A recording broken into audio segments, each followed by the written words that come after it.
With Gametime Picks, we make buying tickets easy by serving up only the best deals on sports, music, and shows. What time is it? It's game time.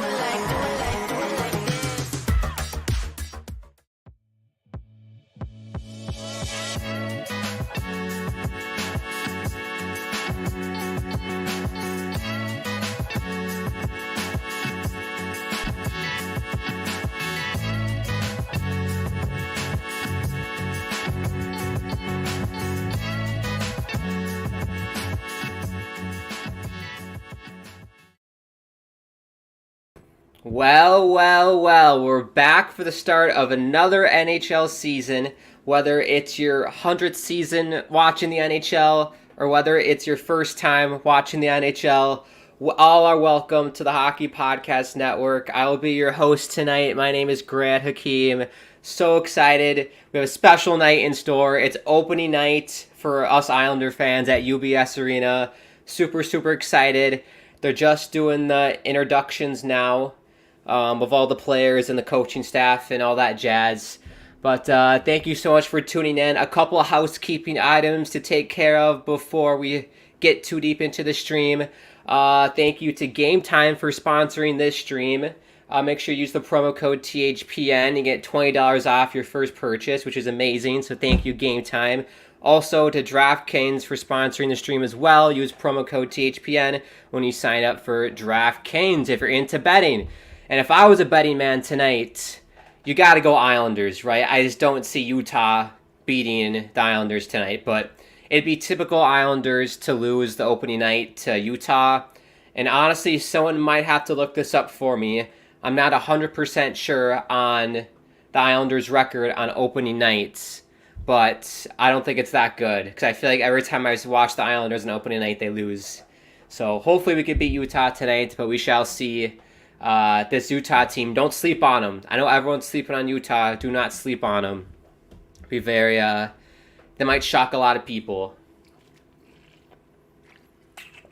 Oh, but yes, if you are new to the channel as well, make sure you subscribe. At bottom right hand corner, click the bell icon to notify whenever we do go live on the channel. Smash like button as well if you're enjoying yourself tonight or whenever you feel like it.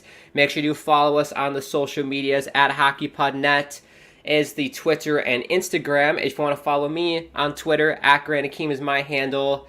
And if you're curious if I do other YouTube stuff, I do have my own channel called the Grant Hakeem channel if you want to check it out during the intermissions or after the stream.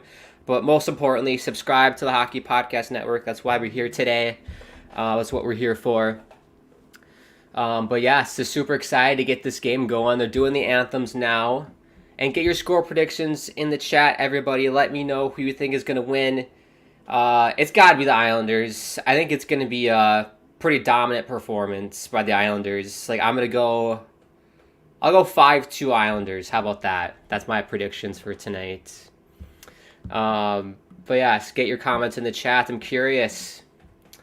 Top 10 best Pokemon Summer, Polizzo, and Zachary Cunt. That's a great name. That's a long name. Says hi, what is up? I'm just gonna call you, what should I call you? I don't know what to call you. Pokemon? Let's go Islanders. Yes, let's go. Very stoked. MCS says 4-3 Islanders. There we go. Pro Islanders crowd tonight so far. Appreciate it. And share the video out too. Let people know that we're live tonight doing this game. We're also going to be live for the Blue Jackets and Minnesota Wild game if you're interested in that. My good friend Jake will be hosting that stream if you're interested, so check that out as well. You can kind of hop between both streams because that game will be starting in about 25 minutes or so. My hometown team, the Minnesota Wild, but I am an Islanders fan. There is a story. We can talk about it later. But yeah, and we'll talk more about this Islanders team and my expectations for this team for this season. Because in the past, I've been very pessimistic about the Islanders, but I got a feeling, woo, a la Black Eyed Peas, the Islanders are going to surprise people this year. That's my kind of hot take about this team. I think we're going to do really well, but more on that later. Let's get the stats in, because the puck is about to get dropped here on the 24-25 season. I feel so old now saying that. That's crazy. Let's get the stats up. There we go. And we'll get lineups as well. We're underway at UBS Arena on Long Island. Islanders season is underway. Good crowd tonight at UBS. Puck goes out of play here. Amazing. Pokemon says 11-0 for the Islanders. If the Islanders beat Utah 11-0, I will. I'll do a backflip in my room here. I'll attempt to do a backflip if that happens. You have my word. You have my word. But yeah, let's get lineups here. I believe Flash Score has lineups. Look at that. Beautiful. To the right of your screen there. Let's start with the visiting Utah Hockey Club. So we have their first line of Clayton Keller, Barrett Hayden, Nick Schmaltz, McBain, Logan Cooley. Shout out University of Minnesota's Logan Cooley. Amazing. Gunther. Sounds German. Maselli, very Italian. Doan Kraus. Carsoni. I apologize if I butcher the names. Stenland and Kerfoot. I'm still learning names for Utah. On defense, we got Sergachev and Jerzel. Vilimaki, Kesserlane. Kesserlane's very good, by the way. Kolichanuk. And then in net, we have Connor Ingram. For the New York Islanders, your first line. I'm very stoked about this first line. Look out, here comes Utah, though.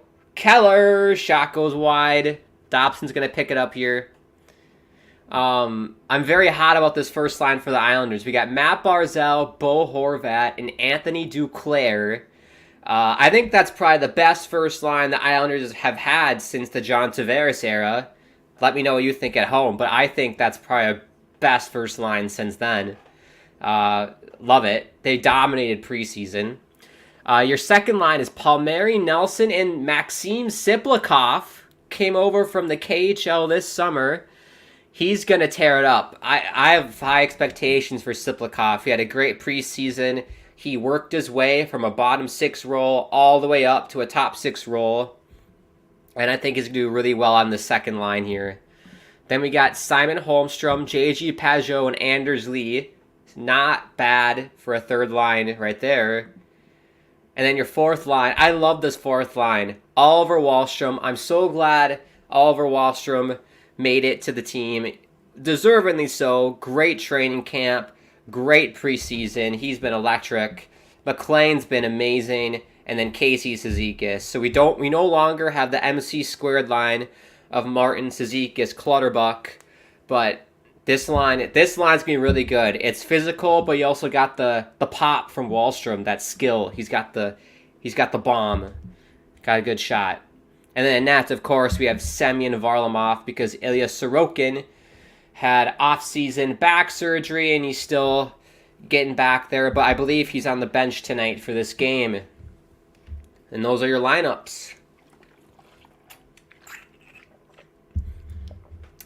Giddy with excitement. Let's get to some more comments.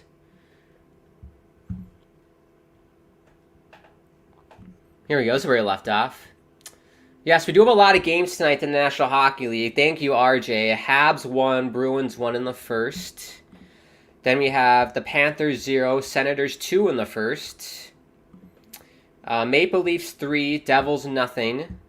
I can't believe the Senators, by the way, are beating the Panthers. Pokemon says, I go bald if the Islanders win. I don't know about that, Pokemon. I like my hair. Look out! Good save by Varlamov. Excellent save by Varlamov there. Bad turnover by Scott Mayfield, but Varlamov saves the day.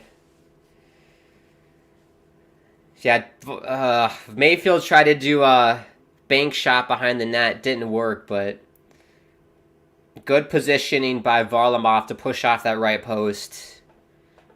Good stuff. Good stuff. Yeah, Pokemon, I'm not making that deal. I love my hair. If I went bald, I'd look terrible. and I probably couldn't live stream for the rest of the season. I'll make this deal now with you, Pokemon. If the New York Islanders win a Stanley Cup this year, I will go bald. Shake on it. I will go bald if they do that. Goza, what's up, Goza? It's been a long time no see. He says it's the Utah Hockey Club sandwiches versus the New York Islanders. Sorry, I mean the New York Islanders. Yes, we're back with the Islanders joke again. Season 2 of that running joke. They're going to surprise you, Goza. Islanders are going to surprise you this season. RJ, King 0, Saber 0. Goza says 5-3 Utah. Pokemon says Pornhub. Maybe during the intermissions you can, have your, 10 minutes in heaven during the intermissions and do that, but not during the live stream. Unless you're really good at multitasking, then good for you, but I don't know what to say. MCS and L says the only reason I'm cheering for the Islanders is because they have Bo Horvat. That's right, Bo Horvat from the Canucks. You're welcome, by the way, for Atu Ratu. I was very sad that we got rid of Atu Ratu for Bo Horvat, but I think Bo has been a really good fit for us on that first line with Barzy. We got 16-16 left here in the first, still scoreless. Puck goes out of play, 16-14. One thing I will say, these jerseys for Utah, very clean. Very, very clean jerseys. And speaking of jerseys, Donnell, my fellow jersey fanatic, says, "What's up, sir? Welcome back. Welcome back, Donnell. Good to see you again." Also, how is everybody's summers? Let me know. Did we all have a good summer? Did you do anything fun? Did you take any trips? Or did you just stay at home and work? That's kind of what I did. I did take one trip. I took one trip to New York. It was a couple weeks ago, actually. I went to see the Islanders play the Devils at UBS Arena for a preseason game, and that was so much fun. Did a lot of cool things in New York. Endless things to do there. But here comes Bo. Steered away by Connor Ingram. Probably the coolest thing I did in New York. There's this skyscraper called One Summit Vanderbilt. And it's like all glass. Like the floor is glass, the ceiling's glass. Here's Barzell! Say by Ingram. Keep interrupting my stories, Barzy. Oh! Another save by Ingram. But essentially, it's all glass. And it was just so cool. It's like a interactive art exhibition too. There's like one floor where they have all these balloons everywhere, like silver balloons going off. You'll have to look it up online, but if you're ever in New York, that's one thing you should definitely check out. One Summit Vanderbilt. But yeah. Donnell says it sucks that it's the Utah Hockey Club and it's not the Arizona Phoenix Coyotes. I know, I miss the Coyotes, but honestly, Donnell, from what I've seen so far, I'm glad they're in Utah. I love the atmosphere from their first game when they beat Chicago. They've always had good attendance in Utah with Real Salt Lake and MLS, the Utah Jazz for NBA. It's a great sports town. I'm glad they have a hockey team. I just think the sports market in Arizona is just so hard. It's so hard, and I just think Utah's a better fit for hockey, but no, I definitely hope the NHL can get a team back in Arizona because it inspired players like Austin Matthews, and there's a bunch of other players I just can't think of right now. But without the Phoenix Coyotes, who knows, maybe Austin Matthews would be working at a drive-thru and not playing hockey. So it does suck, but I think in the end it's good for the league. Jerry says 4-2 Islanders prediction. Utah is good, but I gotta stick with the improved New York Islanders. Yeah, they're very improved. I love the additions we made with Duclair. That first line, I'm telling you, it's gonna be so lethal. It's gonna be so lethal.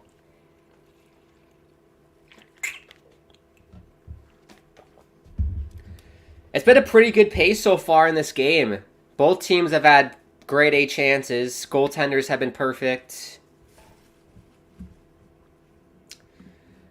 Donnell says, is that Sorokin a Adidas or Fanatics? Never saw you with that one before on a live stream. Yes, so when I was in New York 2 weeks ago, I made my yearly visit to the NHL store, or my pilgrimage to the NHL store in Times Square. It's near Times Square. And every time I go to the official NHL store, I always get a jersey. And so I decided to get, it's the new Fanatics premium line. So let me turn here. It says Sorokin, if you can see it.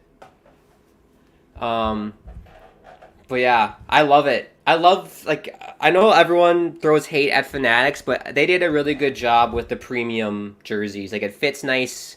It's the same thing. It's literally the same thing as the Adidas ones, just without the dimples. So, still a high quality jersey. And very excited about it. Very excited. And then Donnell, if you watch me, I'm going to be live on Saturday night for Islanders and Dallas Stars. I have the white version, but with Sorokin on it, that I got from the team store when I went to the game. So you'll see that one on Saturday. Angus says, hi, Grant. How are you? I'm great, Angus. Happy to see you as well. Hope your summer went amazingly well. Dylan says, Grant, great to see you. Yes, Dylan, happy to see you as well. Hope you're having a good night. How about those Canucks? How about those Canucks, Dylan? They had a great game yesterday. I know they lost, but I saw the end of it when Quinn Hughes stopped the empty netter, passed it up to JT Miller, just bombed it top right corner to tie it. That was electric. It's always good to see the Rogers Arena when it's loud like that. It's just cool. It brings me back to watching the Sedins when I was younger. MCS and L says, I spent my whole summer sad because I couldn't play hockey. Oh, that's too bad. Why couldn't you play hockey? I always, even though I'm an adult now, I still do like men's league once a week to get my fix in. So I understand not playing for a while isn't good. Angus says Utah should be called Generic Hockey Club. It's very European. You know, there's the like Seattle Sounders FC, Sounders Football Club, Utah Hockey Club. I kind of like it. It's very old-fashioned, I think. But it's got to be the Yetis, right? It's got to be Utah Yetis or something.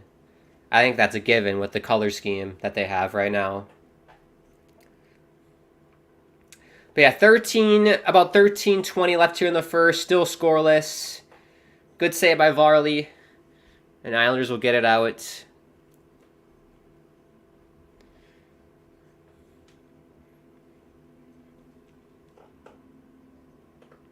Here comes Utah. They got numbers. Shot! Hit the post! Baron Hayton hit the post. Ooh. Close. Close, no cigar for Utah. Angus says Salt Lake City is a nice city. I've never been to Salt Lake, but I would love to. I've heard so many great things about it. And I feel like it's one of those places... Look out! Oh! Another save by Varlamov. That was Hayden again with the chance. And Utah will get it in. Good pressure here for Utah. Great pressure. Varley chance. But yeah, I would love to go. I've heard people say who live there that it's like one of the best places to live in the country. And it's kind of like this best kept secret of America. So I'll have to make my way over there one day. Maybe to see Utah play. Maybe when the Islanders go to Utah, I should go.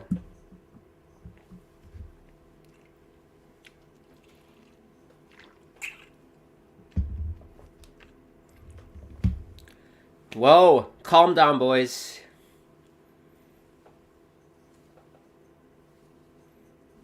But yeah, Varlamov's going to cover 11:50 to go. They had a. I tell you what, they're kind of dominating the play right now. Sadly, the past like 2 or 3 minutes has been all Utah. Donnell says, but Phoenix is one of the top sports markets if you don't know. Is it really, Donnell? It feels like it's not, because I feel like they've always struggled with attendance numbers. Like, I feel like the Arizona Diamondbacks, that Chase Field is a disaster. And I feel like they always struggle with attendance. Coyotes have always struggled. I can't speak on the Arizona Cardinals because I'm not a super football fanatic, but I'm assuming they've had pretty good attendance because it's football. Football always gets pretty good attendance ratings.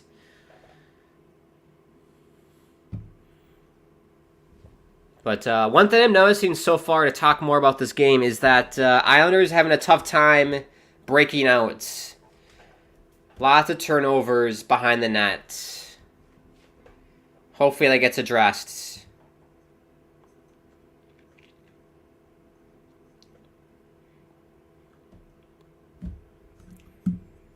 But yeah, I did not know that, Donnell, if it is a good sports market. I feel like Phoenix reminds me a lot of the Miami market, where Miami isn't like a super big sports town. Just ask the Miami Marlins. I know Inter Miami's big, but it's because of Messi. It's because Messi. Donnell, oh wow, you went to the new location NHL store. How do you like the store? I went there like 2 years ago and I think it's beautiful. Yeah, so it's interesting. It was in, what neighborhood was it in? It was in Chelsea, which was about, probably 5 minutes from Times Square if you drive. Don't recommend driving in New York, but I had to because I had to drive to Long Island to see the Islanders play. But the store itself was small. It was pretty small. Like there's a main floor. It has a lot of like knick-knack and novelty items like pucks or hats, keychains, earrings, that kind of stuff. T-shirts, some T-shirts.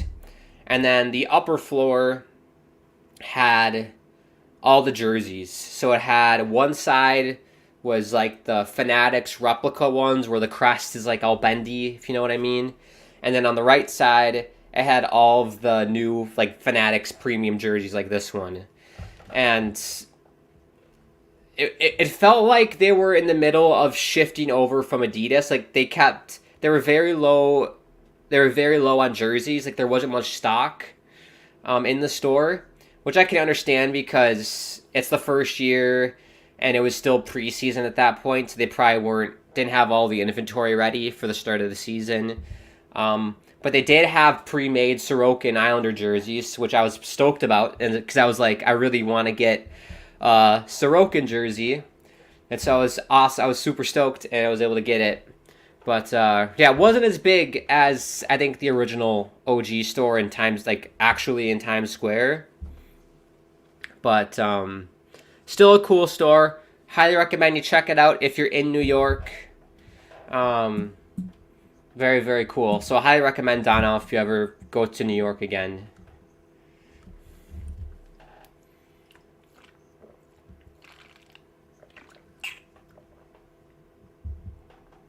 Okay, so we have 9:46 left. The Islanders are going to be on a power play. Caitlin Keller, that's his sister. Clayton Keller went to the box. I'm not sure for what. But the Islanders are going on the power play, which has been a very sour part of the Islanders game. It's been not a bright spot of the Islanders. I would say it's probably... We give up more shorthanded goals than anything in previous seasons. But in preseason, our power play was actually really decent, so I'm excited to see what we're going to do here. Very excited.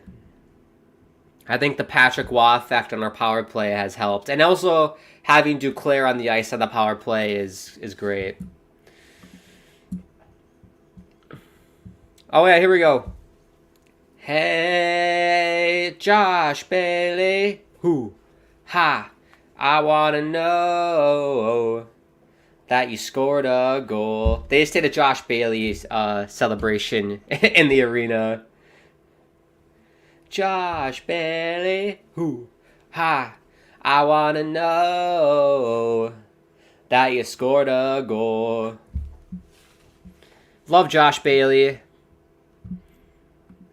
MCS says it was the summer that you couldn't play hockey. Oh, that's too bad. Your hockey league's only winter. Okay, so in Minnesota, where I'm based out of, we have hockey like year-round, so I can play in the summer as well, which is fun.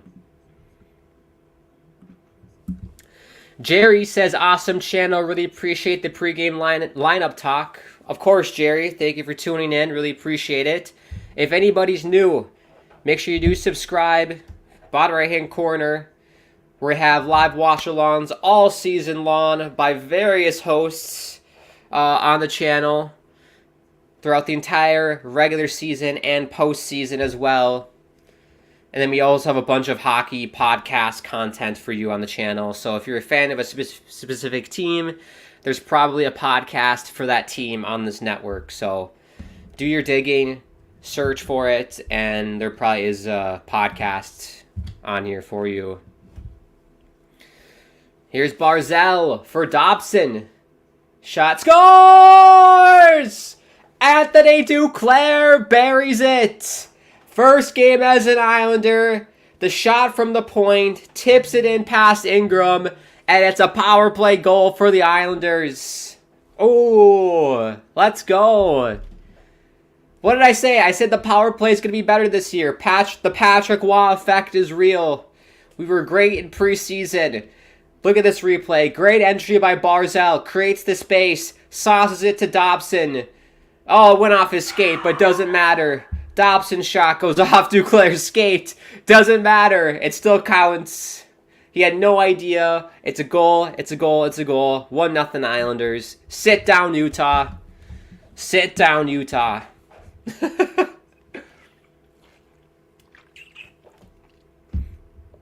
Wait. Oh! Utah's got a challenge for goaltender interference. I'll be the judge of that, Utah. I'll be the judge of that if there's goalie interference.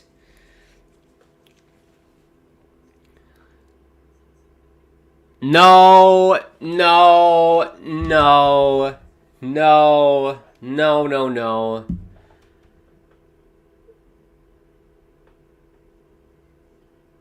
Oh, no way. They can't call that. I love my goalies. I am a goalie myself.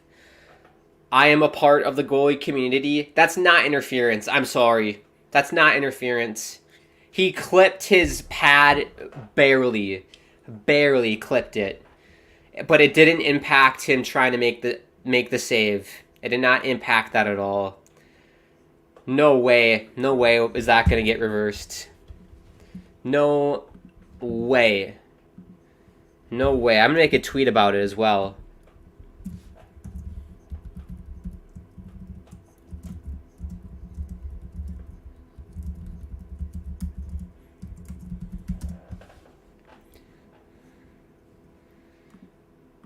No way.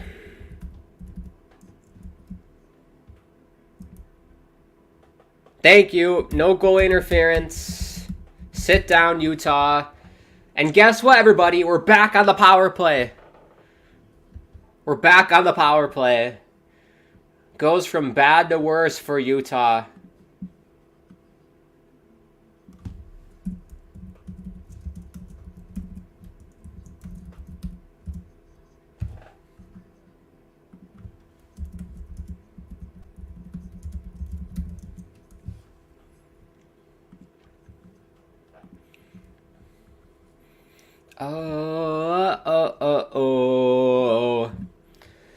Back on the power play, 1-0 lead, awesome. Donnell says, when you said about the Fanatics premium jersey, it's basically the Adidas made in Indonesia jersey minus the dimples, the new NHL crest, and the Fanatics logo on the back instead of...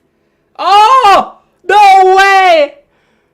No way! I have to see a replay of this, but a Connor Ingram Superman dive to keep it out of the net. Holy shnikes. I'm going to have to see a replay of that because I was reading the comments. But oh my goodness me. If you watch that live, we got to watch this power play. This is electric. Here's Brock Nelson up to Mikey Riley out of the University of Minnesota. Kyle Palmieri's shot goes wide. Oh, we can't keep it in. Too hot to handle. But yes, to answer your question, Donnell, so the crest, or NHL crest, is a hologram crest. The logo is the exact same. It has the Fanatics logo on the back, if you can see. And then that's basically it. Everything else is the same, and there's no dimples, obviously. But it's the same exact jersey. So if you're interested in getting a new jersey this year, don't fret. If you hate Fanatics. It's the same thing, so don't worry about it. But yeah, look at this replay. Connor Ingram, Superman dives and robs Kyle Palmieri with his arm. Wow. What a save by Connor Ingram. Holy shnikes. I'll show you guys during the intermission that save. I'm sure someone's clipped that on Twitter. What a save. Jerry says, the New York Islanders just might win the Stanley Cup this season. Make your barber appointment now. I don't know, Jerry. Like, here's what I think about the Islanders, okay? Here's what I think about the Islanders.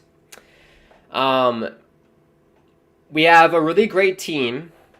I think Patrick Waugh has instilled this culture with the team.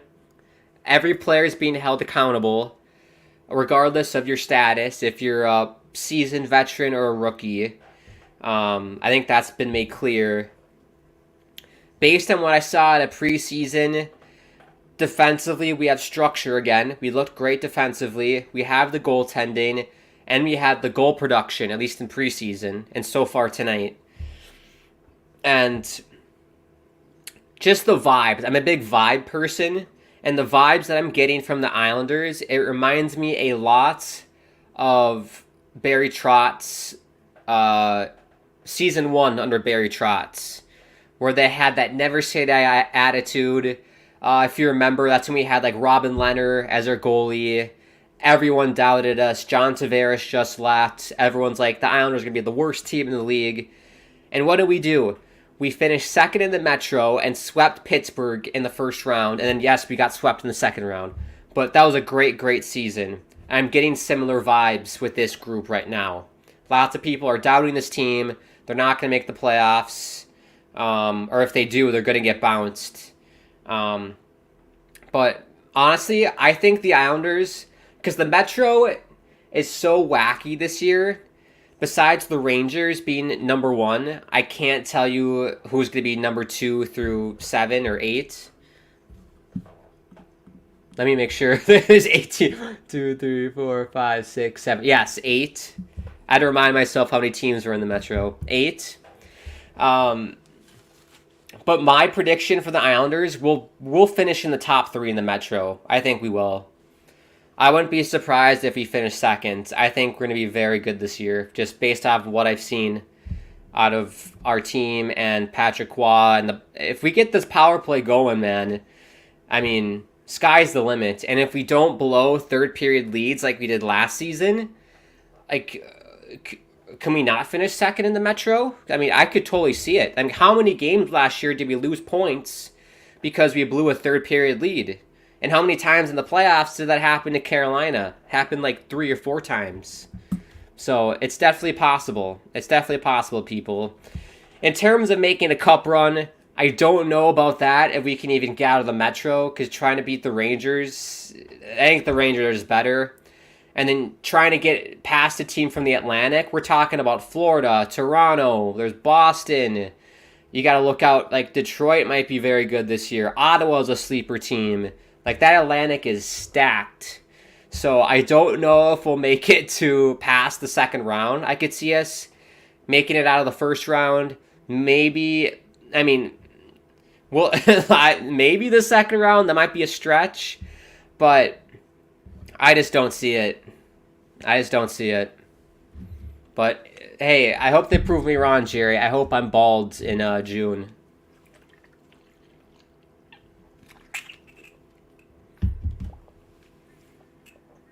But 4:50 to go. They'll take a TV timeout. Still 1-0 Islanders. Utah just took a penalty. So Islanders will be back on the power play. They're 1 for 2 in this game so far. Donnell says, but the Fanatics Pro is made in Canada jersey, but more expensive. Yeah, so the Fanatics Pro jerseys are the real deal that the players wear, which I think is great. Good job by Fanatics for making that available to us consumers. My gripe with it is, are you going to spend $500 on a blank Fanatics, Pro jersey? I'm not. Unless it's like a team, my favorite team and my favorite player. And I don't know how much it's going to cost to get that customized because it has to get all hand stitched, not heat pressed. So I'm assuming if you're going to get that customized, you're approaching the $600-700 range. Which, I mean, that's a lot of money for a hockey jersey. So, hey, if you're rich and you have the money, go for it. But honestly, the Fanatics premium model, it feels great, it looks great. Honestly, I think it fits better than the Adidas one. I think it fits more comfortably, and it's the same quality. So that's what I would get. Save yourself like $400 and just go Fanatics premium. Jerry is giving me the barber clip. He wants to clip me. Jerry, if I tell you what, if they win a Stanley Cup, you can personally cut my hair. How about that, Jerry? You can do that. Jared said, "What's up? What's up, Jared? Happy to see ya." I'm at the Bruins home opener, and my guy Elias Lindholm scored. Ooh, awesome. You got to give me updates, Jared. You got to give me updates because you're my inside knowledge on what's going on with Boston tonight. So you got to let me know. Here we go. Islanders on the power play. They lose the face-off. Great job by Duclair. Here's Dobson at the point. Down low for Siplikov. For Duclair. Dobson, down low for Siplikov. Barzal, Duclair! Oh, over the bar and out of play. Wow, this power play, man. This is elite. This is elite power play that I'm seeing out of the Islanders. Holy shnikes. When's the last time we saw this kind of puck movement out of the Islanders power play? It's got to, I mean, I probably was a baby the last time they did this stuff. Wow. Donnell says the old location of the NHL store is by Rockefeller Center, not Times Square. Ah, okay. Gotcha. Thank you, Donnell. Thank you, Donnell. I feel like New York, everything's so congested, and I just say Times Square because everything's next to Times Square, basically. Dobson, Horvat! Saved by Ingram. He didn't know where it was, but he kept that arm tight. Good job by Ingram. He's had a solid game tonight. That save he made on Kyle Palmieri. Holy shnikes. Let me see. Let me see if I can find that save. I mean, that was ridiculous.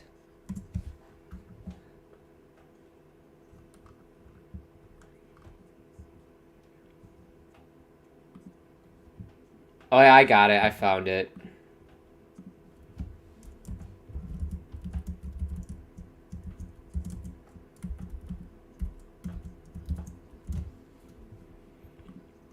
I'll show it to you guys, but head to my Twitter if you want to see it. I just reposted it. @GrandHakeem is my Twitter. Here's Palmieri to the point. For Nelson. Tip shot. Saved by Ingram. 48 seconds to go on the power play. This second unit, too, is great. They got Lee, Nelson, Holmstrom. I'm not sure about Holmstrom. But I really like it. You got Palmieri, and I'm assuming... Is that... I'm not sure who the defenseman is on the second unit. Mike Riley, that's right. That's good to have Mike Riley. Puck-moving defenseman.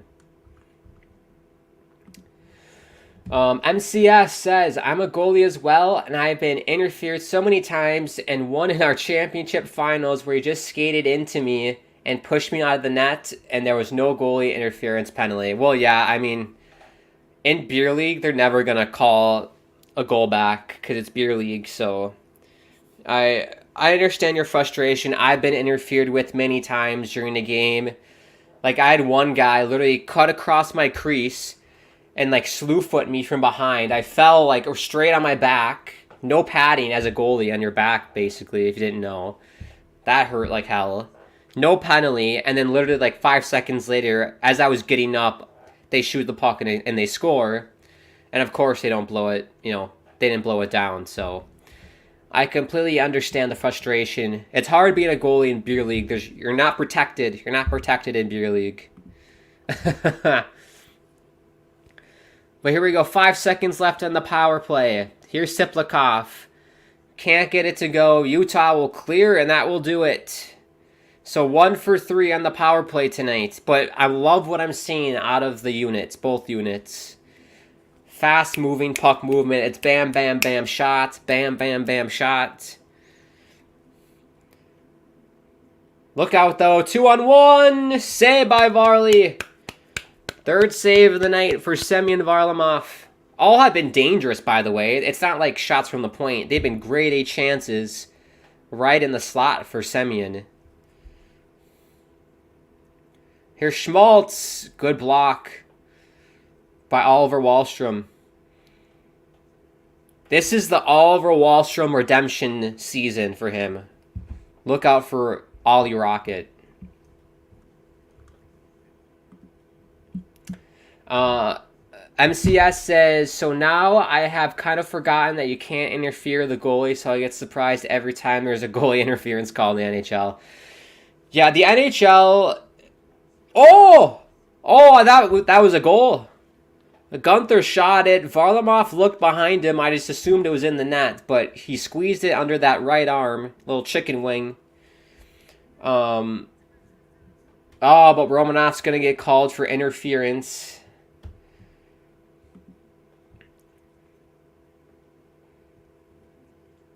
But yeah, like, where's this penalty? That is a penalty. Fair play, ref. Fair play. But yeah, my problem with the Islanders in this game, look at the shots. 10-4. Great, but the 4 shots Utah have gotten have been off turnovers, and they've been grade A chances. Like, this easily could be a 1-1 game without Varlamov. Like, they've had some great chances.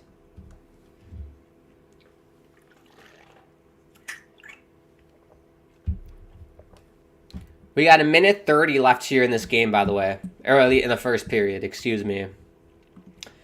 Jerry says, nice analysis of NHL teams that the Isles have battled for the top. I can't deny this, but at least we'll be in the fight. Go Islanders. I agree, Jerry. It's basically the Rangers division, and then everywhere else, I have no idea. Everybody's hot on the New Jersey Devils, but honestly, I'm not. Like, I think they'll finish either third or in a wild card spot. I just don't see the resurgence of New Jersey. But, oh, they score. Kraus. Great shot. Blows it past Varley. And it's 1-1. With 58 seconds to go in the first. Oh. I got blue balls. I have blue balls. The vibes were high. The vibes were high at UBS, and now I have blue balls. Great sauce. I don't know who passed it. It was a great sauce pass, though, by 63 there. And then Kraus just... the howitzer from the hash marks, and nothing Varlamov can do about that one. Yeah, not the best defense there on the PK, but you know what? Well deserved. I think Utah have deserved a goal out of this period. They've had some really good chances.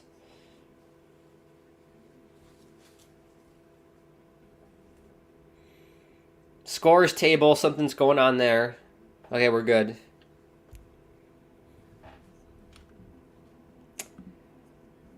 MCS says, "Aw, shucks." Yes. Yes. Hockey from Home says, "Hey, Grant, good to see you again." Good to see you as well, Hockey from Home. How are you doing? How was your summer? Are you a Montreal fan? I forgot which team you support. Is that Ovechkin? It's either Montreal, because I see the blue stripe, or could be Ovechkin, because it looks like Ovechkin, but I don't know. But yeah, once the period's over, we'll do out-of-town score updates, and then we'll take a little break. Ovechkin, gotcha. It looked like Ovechkin. Okay. Is that the Russian jersey then? That must be the Russia jersey. 10 seconds to go. Little aerial pass for Barrett Hayden. He cuts back. Keller shot goes wide, and that will do it for the first period. Wow, a very, very interesting first period. I feel like the tides shifted multiple times. I felt like it was Islanders and then Utah and then the Islanders because we had all those power plays, and then it shifted to Utah for the last 2 minutes because they got that goal. Good first period. First, actual period of the season. Saw lots of good things from the Islanders. Some defensively, some things they got to clean up. They're giving up way too many scoring chances in the slots. Like the soft turnovers by Mayfield in our defense has got to change. We're having a tough time breaking the puck out, but Varlamov has looked great. Our power plays looked awesome. Barzell's looked great. He stood out to me. And so far, so good. I'm happy as an Islanders fan. I'm happy. If you're Utah, you got to be pretty stoked about that period, man. What a great save by Connor Ingram. Speaking of that, I got to show you that quickly before we take a little break. Let's see. I don't want full screen. Let's see if I can zoom in here.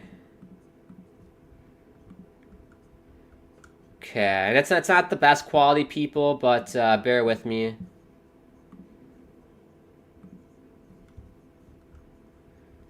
Can we see this? No, we can't. There we go. Here's this save by Connor Ingram on Kyle Palmieri.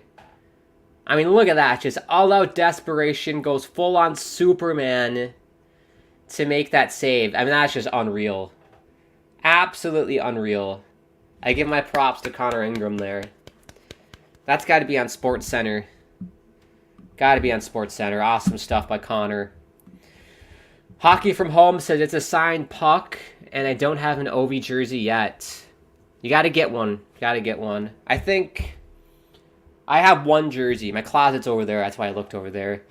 I have one, but it's from when I was like in middle school, and it was like the Winter Classic jersey. I forgot what year it was, but it was the jersey that had like all the stars on the sleeve, if you know what I mean. And it was white, and it had like the red shoulders. Had the old school Washington Capitals logo on the front. One of my favorite jerseys ever, but that's my only Ovechkin jersey that I had. So yeah, so let me know, people at home, your thoughts about that period. We can talk about it during the intermission when we take a break here. You can comment with each other about how you think that period went. I thought it went pretty well from both teams' perspectives, honestly. Your final shots for the period, 10 for the Islanders, 5 for Utah. But like I said, those chances for Utah were grade A chances, and they buried one of them courtesy of Krause. And then the Islanders got that power play goal. It was Barzell who made the entry, did a little backhand sauce to Noah Dobson.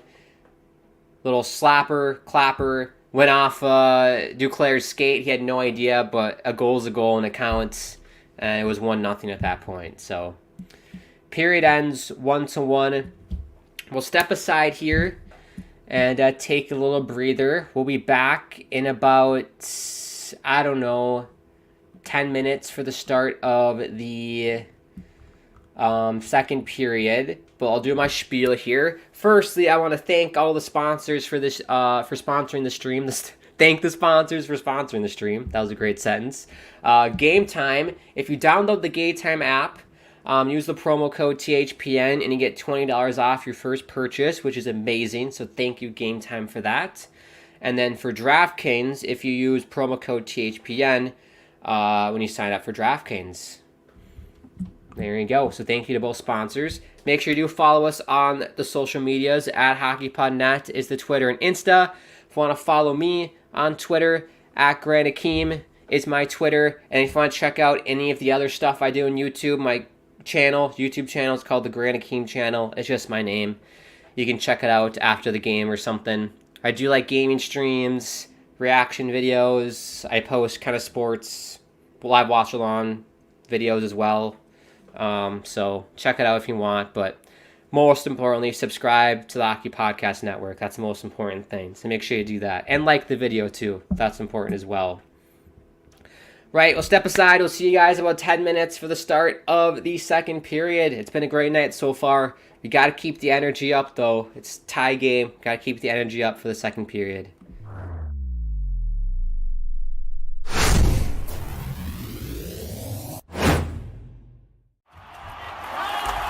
Whether you're looking for courtside or upper deck, opening day or opening night, comedy or concerts. With Gametime Picks, we make buying tickets easy by serving up only the best deals on sports, music, and shows. What time is it? It's game time.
Hello, everybody. Welcome back to the Hockey Podcast Network. Hope you had a good intermission. Stretch the legs out. Fill your water bottle. That's what I did. Fill my water. Hydration is so important. Drink your water, everybody. But yeah, welcome. If you are new to the channel, subscribe. Bottom right-hand corner. We're having a great night so far, covering the Islanders and Utah. It's been a very, very tight game. If you look at the shots, it doesn't look tight.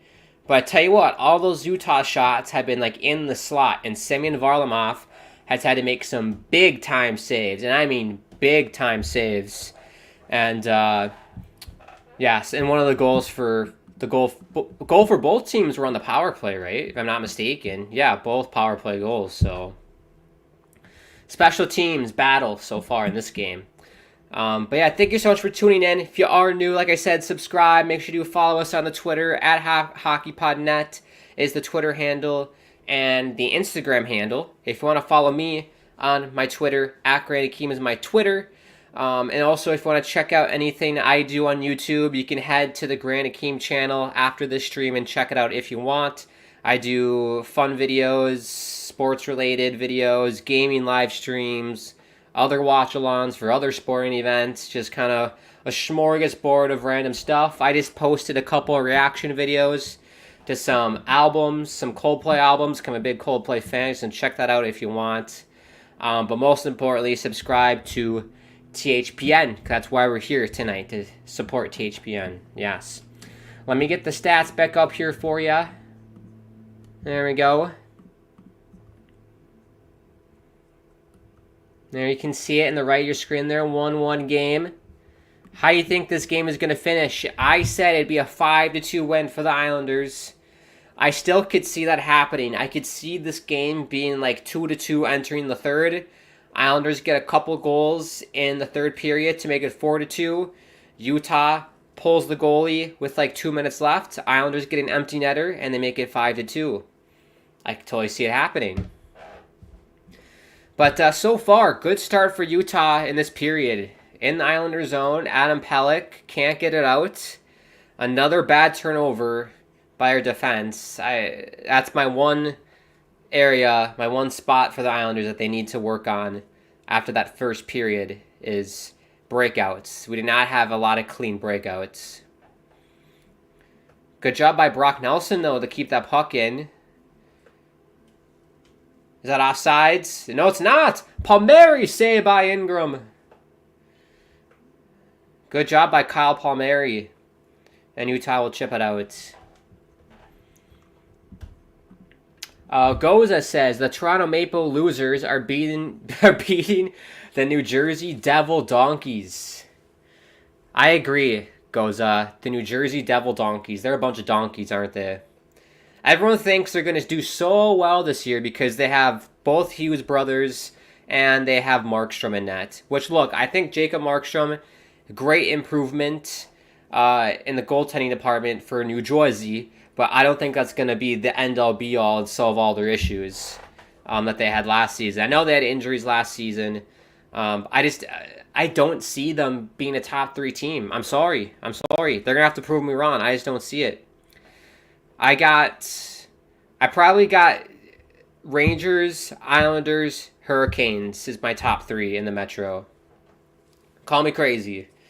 That's my top 3. I see New Jersey being in the 4th spot, and then I'd put Philadelphia in the 5th spot. And then it probably would be Pittsburgh, Washington, Columbus. I don't see Columbus doing a whole lot this year. Play for the lottery if I'm Columbus. That's my advice if you're a Columbus fan. And sorry, Jack, I know he's live streaming the Columbus and Minnesota Wild game, but that's how I see the Blue Jacket season going. Next commercial break, we'll do an out-of-town score update. I forgot to do that last period, but we'll definitely do that for this period. And then Goza says the Utah Hockey Club Biscuits. That's not bad. Utah Hockey Club. It's got to be Yetis. That's what I think it's going to be. The Utah Yetis. I don't know what other Utah things you could do. I know they have a bunch of lakes in Utah. the Utah Lakers, but that's right next to the LA Lakers, so I guess you can't really do that.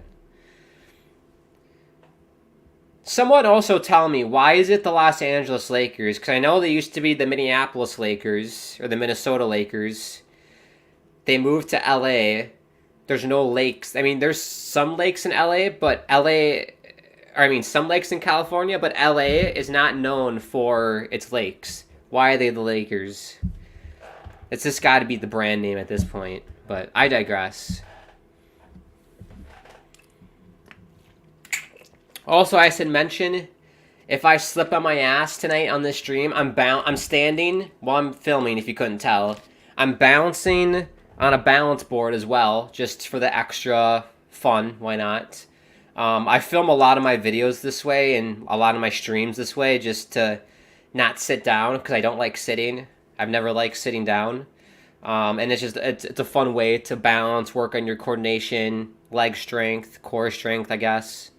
Highly recommend, if you work from home and you have a work from home setup like I do, or a streaming setup, get a balance board, invest in one. It's fun to just kind of balance and feel the burn while you live stream. Yeah, I definitely feel my calves burn when I do this. It's like calves, ass, and then sort of your core a little bit, but I don't know, it's just fun. It makes streaming more fun for me. It's boring to just sit down, I think. At least for me. And I feel more energized as well. But yeah, 15:53 to go here in the second. Still 1-1. Face-off in front of Varley. Good block by Noah Dobson. Noah Dobson, by the way, he took a huge step last season. I forgot how many assists Noah Dobson had last year. I can quickly look at that for you.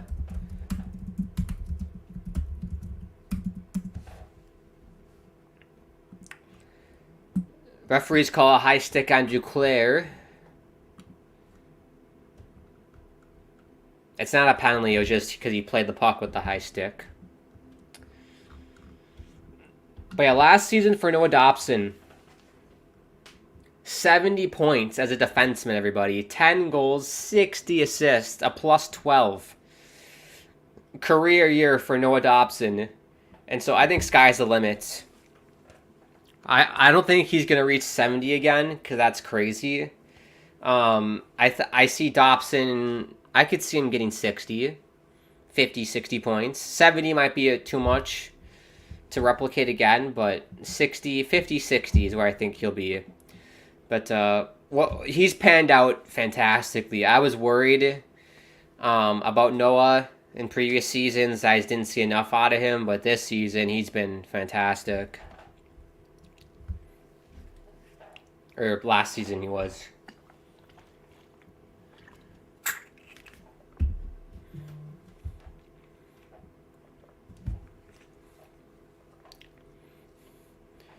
There's a good shot of Ilya Sorokin. Like I said in the first period, if you didn't know, he had off-season back surgery. So he's not ready to go. He's good enough to be the backup, but he's not ready to start.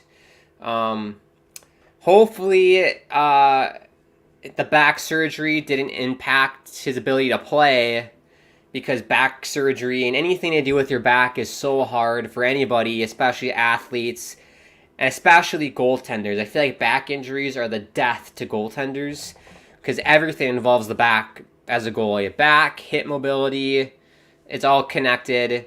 You have to be so agile and so athletic to be a goaltender to begin with. And then you have Ilya Sorokin, who's literally a freaking ninja in net, can be Elastigirl and spread himself through all these crazy positions and make saves. So hopefully the back surgery didn't impact his game too much. I'm assuming it did a little bit. But we shall see when he plays. There's no Lou Lamoriello or Patrick Waugh haven't given us a timetable as to when Ilya Sorokin's going to come back. But he is practicing, he is taking shots, he is on the bench, so that is a good sign. Because why would he be there if he couldn't play? They would have put like Hogberg or Skarek or anybody else. But honestly, Semyon Varlamov, he's a starter in this league. He is a starter. He's great positionally. He's athletic. You know, obviously not as great as prime Sorokin, but he can make a save in a big moment, and that's what you need out of your goaltender. So I'm perfectly fine with riding Semyon Varlamov as long as we need to until Ilya Sorokin is healthy. And when I say riding, I mean him being the netminder for the Islanders. I don't mean the other riding that you're probably thinking of. Or that, who made that comment earlier? That Pokemon is probably doing right now. If you know, you know. If you know the comment that he made earlier. 13:58 to go. Good save by Varlamov. And we will head to a TV timeout. This is a good time to say I'd like to thank the sponsors for sponsoring this stream. We have Gametime. If you download the Gametime app, use the promo code THPN, and you get $20 off your first purchase. So thank you, Gametime. I will definitely have to try that this year, because I've never tried Gametime before. And also, we all know DraftKings. If you're into betting, when you sign up, use promo code THPN if you use DraftKings. At the start of the stream, I said Islanders 5-2 winners. I believe everyone else who made comments earlier said it was going to be an Islanders victory tonight. I don't believe anyone picked Utah. So, there you go. But who knows? Like I said, this Utah team, if you look at the Central Division, you got the Winnipeg Jets, who great last season. I watched their game last night against Edmonton where they smashed them 6-0. And shout out Connor Hellebuck on the shutout. I love Connor. Big fan, of course. I have his jersey. I just got a Connor Hellebuck jersey from the team store a couple days ago. Very nice. So you got the Jets, you got Utah, who, I mean, you're seeing it right now. Lots of young talent, and may not be the best defensively, but they can definitely put the puck in the net. The St. Louis Blues, who are always, I feel like, a fringe team. Good defensively. They got offensive pop. Goaltending, they got Binnington. I mean, he's not Stanley Cup champion Binnington anymore, but he's still Binnington. Then you got the Dallas Stars, who are freaking amazing. You got the Wild, who are always a tough out. They're always a fringe team. They're a tough out. Nashville Predators, who I'm very hot on this year. They added so many players. The marquee player is Steven Stamkos. If you don't know, Barry Trotz, ex-Islander coach, is the general manager for the Nashville Predators. So I'm very hot on Nashville this year.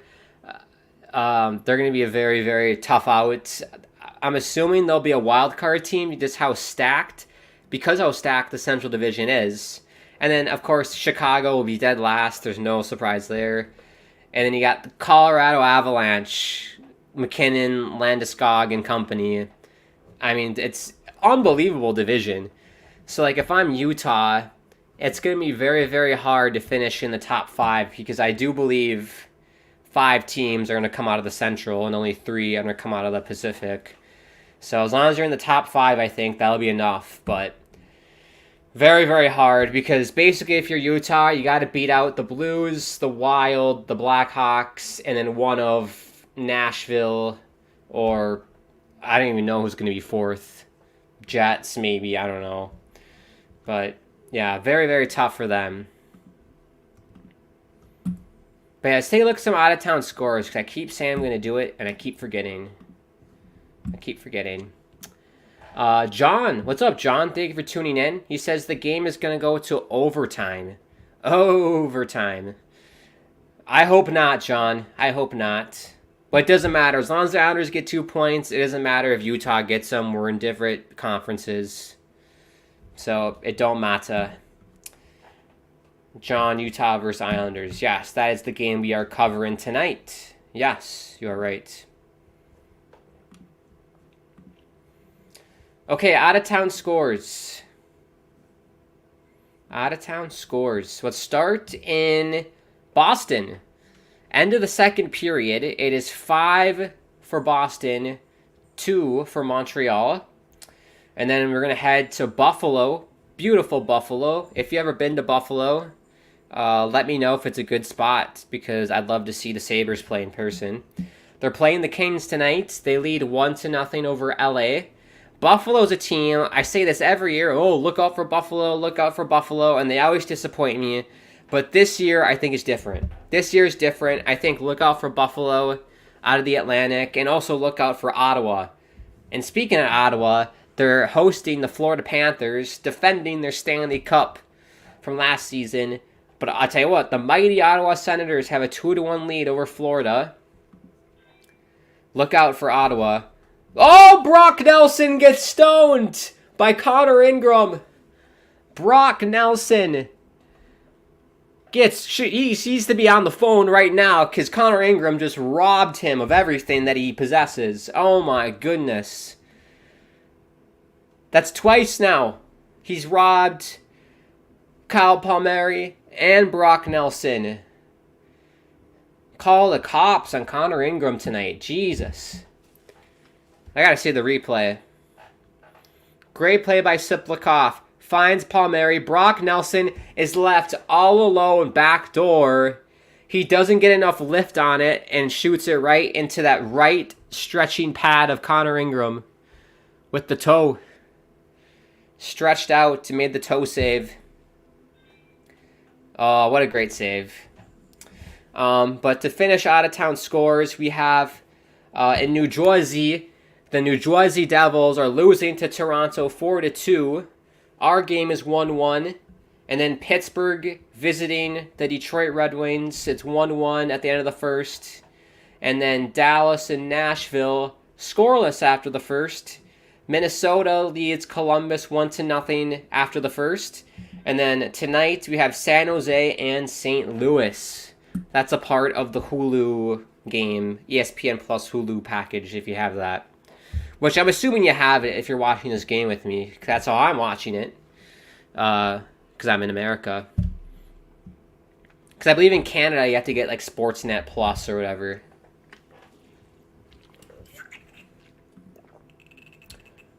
John says, just saying it from a betting perspective. Gotcha, John. I gotcha. I know nothing about betting. I've never bet in my life. Is this the year I should get into betting, everybody?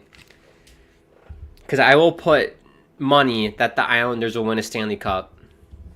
I will put that in. That'd be a big payout if that worked out. John says, Ottawa and Linus is looking good so far. Yeah, John, Ottawa is a team. I know I listened to the 32 Thoughts podcast hosted by Elliot Friedman, and he agrees with me that Ottawa is a sleeper team. They got a lot of good things going on in Ottawa. I'm a huge Brady Tkachuk fan as well. But good pressure here by the Islanders. Here's Bo. It goes over for Duclair. This first line has been really good tonight. Really, really good.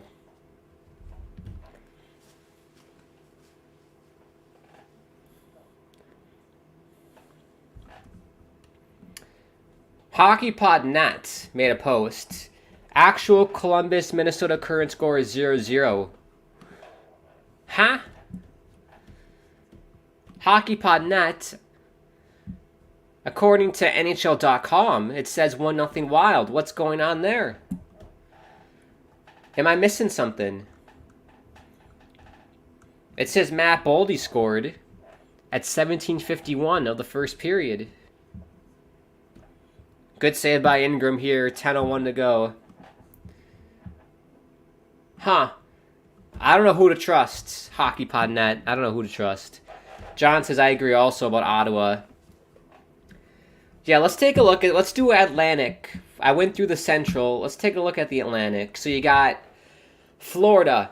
You got Montreal. You got Detroit. You got Ottawa. You got Tampa. You got Toronto. You got Boston. And you got Buffalo. I think it's the Panthers' division to lose. I think they'll probably be first. I'm going to put Toronto in second because it's Toronto.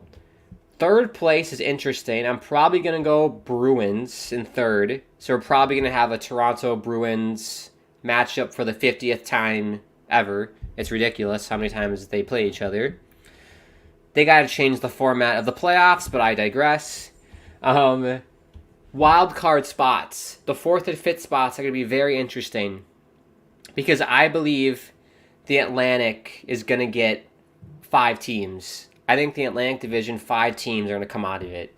Last season, Detroit was like a point away from making the postseason over Washington. I think they're going to be one of the wild card teams. I'll put Detroit in 4th. I'm going to put Ottawa in 5th. I don't think Tampa's going to make the playoffs. I know that's a hot take. I'm going to put Detroit and Ottawa in those 2 wild card spots in the East. And then Tampa, Buffalo, and Montreal are going to miss out. And I know I just said look out for Buffalo, but it's just too stacked, that division. I just don't see Buffalo making past Detroit or Ottawa. I think Ottawa's better than Buffalo. And then for the Metro, that leaves me with 3 teams making the postseason. And like I said, it's going to be the Rangers. I got Islanders finishing 2nd. And then I'm going to go with Carolina in 3rd. And then all the other teams are going to miss out. So Columbus is out. Philadelphia is out. Even though Philadelphia will probably finish 4th. And then you got Capitals out and Penguins out. But in terms of the fight for the wild card spot, it's going to be between Philly, Tampa, Ottawa, Buffalo will probably all be fighting for that last wild card spot in the East. I think Detroit's going to be comfortable in that first spot. It's just that second spot that's going to be up for grabs. That's how I think the East is going to go. And then I guess to close, let's just do the Pacific while I'm at it. I think only 3 teams will come out of the Pacific. I got Vegas. Actually, I'm going to go Canucks first. I know they lost last night. I'm going to go Canucks first. Whoa, crazy pick. Canucks first. I'm going to go Edmonton second. I will go... Oh, man. It's a toss-up between Vegas and Seattle for 3rd. Because I like Seattle. But it's Vegas, and I love Ilya Samsonov. But I love Jordan Eberle as captain. Let's go Vegas in 3rd. I like Samsonov in net for them. Let's go Vegas 3rd, and then Seattle will be 4th, and then it'll probably be like Kings, Ducks, Flames, and then Sharks. So, there you go. That's my predictions for, I guess, the whole league that we just did there. Let me know your predictions at home as well in the comments or live chat. Also, I should mention, if you do want to help support the channel, you can do that through the live chat, and you can send a super chat. That'll be great. More money for the channel is always great. Keep the channel running. Ooh, a shot. There goes wide. That was Logan Cooley who tried to tip that in. 9 minutes to go here in the second. We're still 1-1.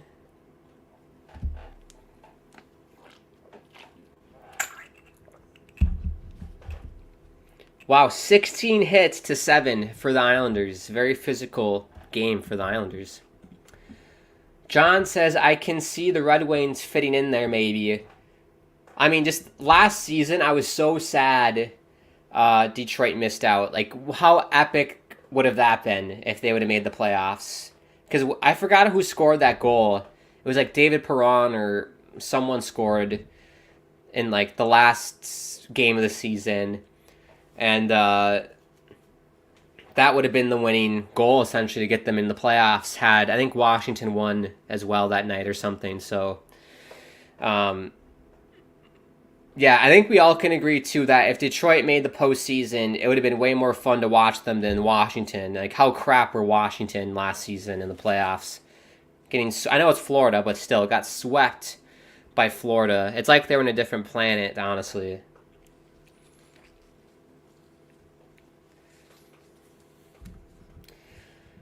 But yeah, that's my predictions. I'd love to know your thoughts at home. I guess my hot take is Islanders in 2nd in the Metro. Oh! Good chance here for Utah. Lots of pressure. We got tired Islander players out there right now. They're very tired. They're very gassed.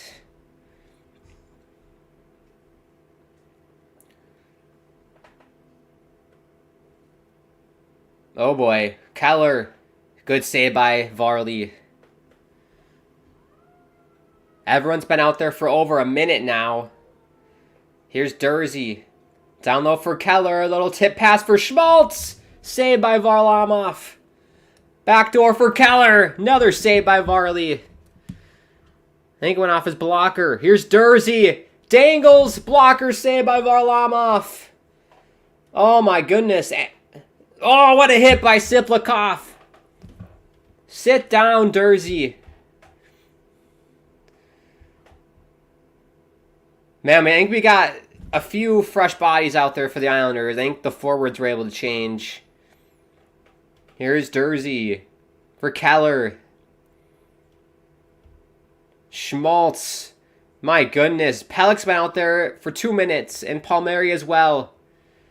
Shot. Scores! Mikhail Sergachev.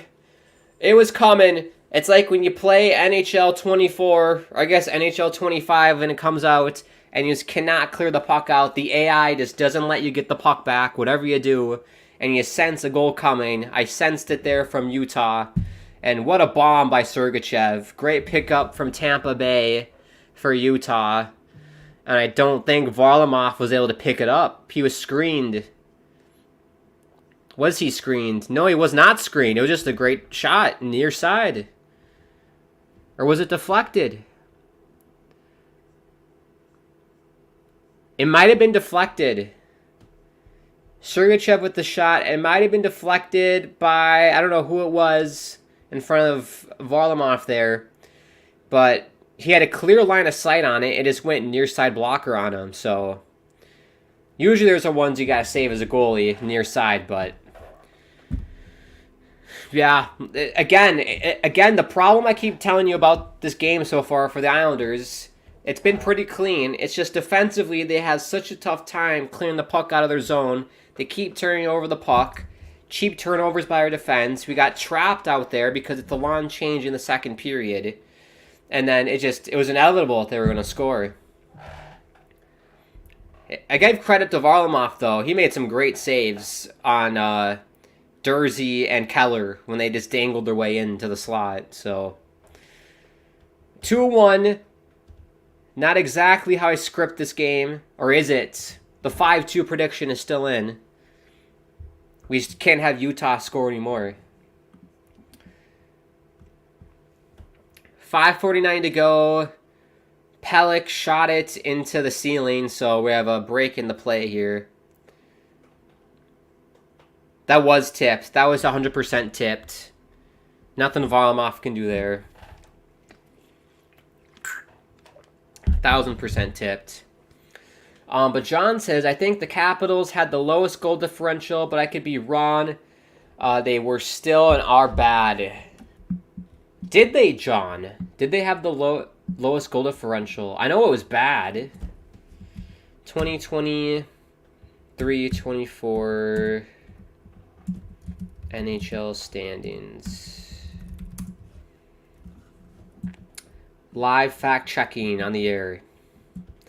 So Washington, 40 wins, 31 losses, 11 overtime losses for a grand total of 91 points.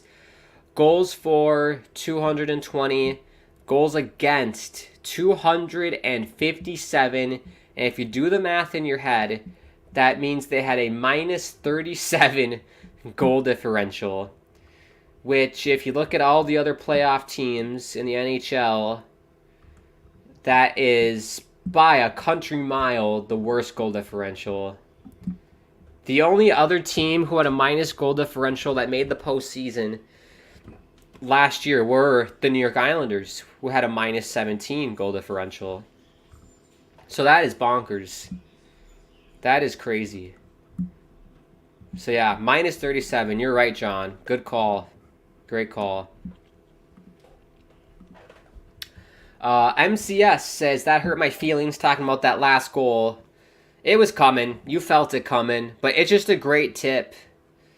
That was Barrett Hayden with the tip. And as a goaltender, if a guy tips it 2 feet in front of you, there's nothing you can do other than hope that it's going to hit you. So, nothing you can do there. John says, wow, yes. Washington was bad defensively. Hopefully, because I'm a huge Charlie Lindgren fan, went to St. Cloud State in college. Love Charlie Lindgren, so hopefully he has a good year in Washington. And I think defensively, Washington should be better. I mean, it's hard to be worse than that, minus 37. But there's an aging team. They had their run, when they dominated the Metro. They were in their heyday. At this point, I feel like Washington is just playing to get Ovechkin to break Gretzky's record. That's basically that's probably their number one priority this year for the Capitals, is to get Ovechkin to break the goal record. There's a penalty on Utah, hooking penalty. Islanders back on the power play for the 4th time tonight. They're 1 for 3 so far. That was Kesserling. I'm a big fan of Kesserling. I watched him when Utah played Chicago opening night. He's looked really good, in my opinion. But he takes the penalty here against Duclair. And they're back on the power play. But yeah, Washington. Hopefully Ovechkin can get it. Do you think Ovechkin's going to break it this year?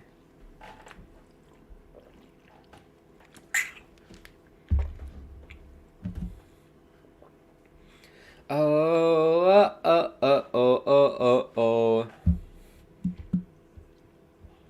Here's Dobson. Duclair, far side. Shot goes wide. We're going to score here. I have a feeling we're going to score here. We got 5 guys in the corner, man. And I'm not talking about the burger joints. We got 5 guys, hockey players in there. And Utah's going to clear it out. We got 5 shots. 1 for 3 tonight. 5 shots on the power play. That's amazing.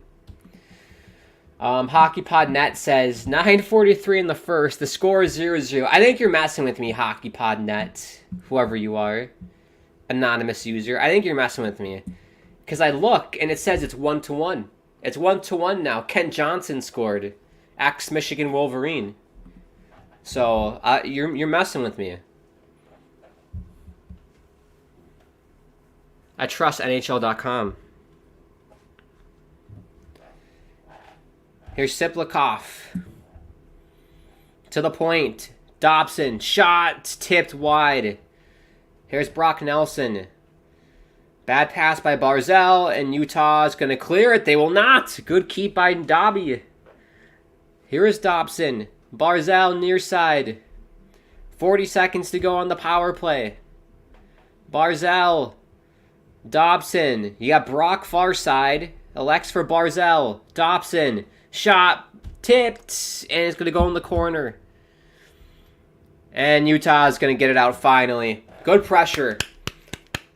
I know we're going to be 1 for 4 tonight, but the pressure on the power play, it's way, way better than last season. The power play last season was about as useful as a concrete parachute. It was terrible, terrible last season. So even though we're only going to get 1 goal tonight on the power play, or it's only the second period, but I'm pleased. I'm pleased with what I've seen so far. John says, honestly, I think it's a good chance, but it could take another season for Ovi. Yeah, how many would he need, John? Let's do the math here. How many goals would he need? I don't know the exact numbers. Let's do some math, everybody. If you're just coming home from school, I'm sure you're excited. Gretzky goal record. So Wayne Gretzky, so Ovechkin comes into the year with a chance to surpass Wayne Gretzky's all-time goal record at 894. 894. How many goals does Ovechkin have? Ovechkin goals scored.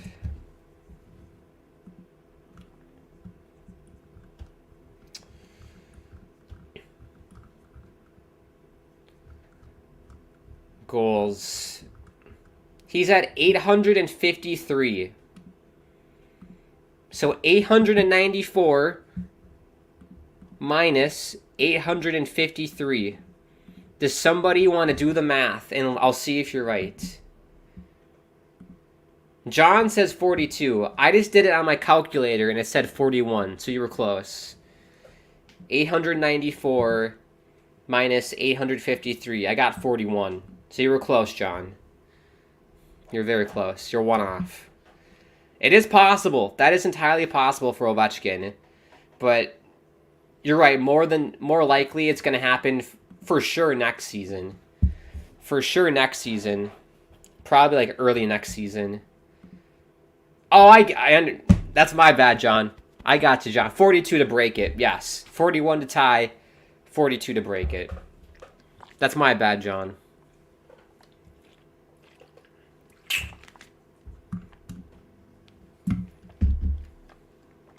Yes, I gotcha. Gotcha.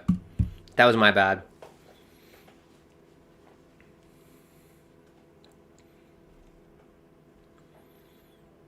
That's why I'm not a math teacher, John. That's why I'm not a math teacher. I was terrible. I wasn't terrible at math. I basically got B's and C's in high school math because I just didn't care. But it was hilarious because, you know, I'm like brown, right? And everyone thinks that, oh, brown kids are good at math. So every time I had a math class, I had all these white people would come up to me and be like, hey, Grant, like, can you help me with this math problem? And I'd be like, the fuck I know. I don't fucking know how to do this. So, like, I sometimes would mess with them. I'd be like, oh yeah, you carry the one here, you do this. And I would basically make it up. And be like, oh my gosh, thanks, Grant. Thank you so much. I'd be like, yeah, no problem. That's the power you have. If you're a brown person in a math class, you got to use it. Use your power for good. John says C's get degrees. 1,000%, John. It really doesn't matter. Unless it's something that, like, you're passionate about or, like, you need to be good at. For those other, like, general classes, it really doesn't matter. If getting the piece of paper is all you need, C's get degrees, so it really doesn't matter. Ooh, Schmaltz shot goes wide. We got 10 seconds to go here in the period. Can the Islanders get something here? They send it down for Horvat. Blows a tire. And that's going to do it. End of the second period. Not the best period. I'm a bit disappointed. They had some looks. They had a couple chances on the power play. But Utah, I give credit to Utah. They played a lot better. A lot more shots on net. Look at the shots, 16 to 15. They've tightened it up. Because after the first period, it was 10 to 6. This period, it was 9 to 6 in favor of Utah. Connor Ingram's been stellar. He's looked like a Vezina goaltender tonight. Oh my goodness me. Props to Connor Ingram. And that save he made in the first. It'd be a 2-2 game if it wasn't for Connor Ingram. To recap the period in terms of goals, it still says Sergachev, but it was that shift where Utah, they had it in the Islanders zone for like 3 minutes and all of our players were gassed and they got the puck up to Sergachev. He shot it. Hayden, who was in front of Varlamov, got a tip like just outside the crease and tipped it past our Varlamov near side blocker and made it 2-1. So they haven't changed it. It should be Hayden's goal, but it says Sergachev. But Keller and Schmaltz with the assists, but it should be Keller, Sergachev with the assist for Hayden's goal. And that's all the goal scoring for this period. So there you go. Andrew says, hey Grant, what's up, Andrew? Long time no see. Thank you for tuning in. I'm doing good. I could be better, Andrew, if I'm being honest. Islanders had a stinker of a period there in the second. They're down 2-1, but I still have faith. Patrick Waugh's got to get the whip it good. And I think we still have a shot to win this game, or at least force overtime and get the loser point. We're in good positioning. So, and we have home ice. We have the home crowd. We have the fans. And I tell you what, I went to that preseason game 2 weeks ago against the Devils, and I got to meet Sparky first of all, Sparky the Dragon. If you know, you know. I love Sparky the mascot, and I got to meet the pep team for the New York Islanders. I tell you what, that New York Islanders pep team, they're called the Pep Squad or Energy Squad. they're very peppy. They got the crowd amped up, so it's going to be a raucous atmosphere in the third. The pep team's got to be very peppy and get it going for the third period. Andrew says, what period is it now? Second period just ended. We just ended the second period, so yes, 2-1 Utah. And then when am I going to be live on my channel again? That's a great question, Andrew. And I'm going to answer it by saying not 100% sure, because I've been filming reaction videos the past week because I'm a huge Coldplay fan, and Coldplay released a new album called Moon Music, and I filmed a video this past weekend for the Moon Music album, and then like 2 days ago they released the deluxe version of that album, so I made another reaction video for the deluxe version, and so that's basically taking up a lot of my time after school and work. So I don't know. Probably I can't do it tomorrow night because I am busy. Saturday night I'm back here on THPN for the Islanders and Dallas Stars game. So if I was going to do another stream, the earliest it would probably be Sunday. But I would look more into Monday, Tuesday if I'm going to do another gaming live stream. But we'll see. Maybe I'll have time during the day to do a gaming stream for an hour. We can do Hogwarts or NHL. The South Park game is always fun. We should do that South Park game again, Andrew. That was lots of fun. If you don't know what I'm talking about, you can head to my channel once we take a break here and check it out yourself or when the stream's over. But I have this thing on my channel called Grant and Chill. Where on my PlayStation, I just pick random games and we just play for fun. And there's a South Park game that's just hilarious. It's like you're in South Park watching the show. It's so stupid, but it's so hilarious. So if you're interested in that, check it out. We do live streaming like Andrew's talking about, and then reaction videos and a whole smorgasbord of things. So in your free time, you can check it out. But main thing is subscribe to THPN, because that is the main goal. So yeah, Andrew, I would just stay tuned to my YouTube community page, and I'll let you know if I have any free time during the day here. But for streaming that night, it probably would be Sunday, if not early next week. Andrew says, I saw you with the Islanders mascot. Yeah, should I get that picture quick? Let me see if I can find that picture. It is a hilarious picture. It's the first time I've met a mascot as well, and I'm in my mid-20s. Here we go. I guess I don't need to download, I can just show you this.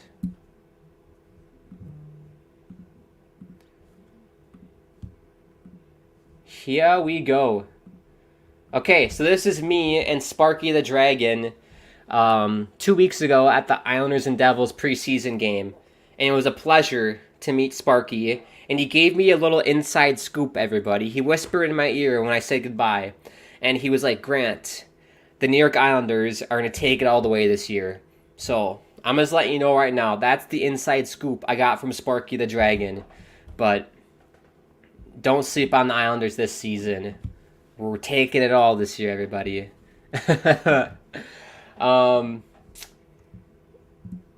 John says, is the South Park game open world? I saw clips of it and it looked good from what I saw. And who doesn't like South Park? So John, head to my YouTube channel. If you go to my YouTube Shorts tab, I have some shorts of me playing the South Park game. It's called South Park: The Stick of Truth. And it's open worlds, but you have to complete missions and stuff and tasks. So it's kind of like it's like a Grand Theft Auto, but just South Park, if you know what I mean. Where it's a free world, you can do whatever you want, but there's missions for you to complete to do the story mode. And so that's basically what I've been doing for fun on my channel. So, and yes, John, I love South Park. I actually, for dinner tonight, I'm gonna watch some South Park on HBO Max because I love it. I've been rewatching old episodes that from a few years ago. So, great. I love South Park. Andrew says, sounds good. And I should run into Kim. Kim wasn't there the night I went. She was not there, I don't believe. I saw her. I follow Kim on Twitter, and sometimes she pops up on my Twitter feed.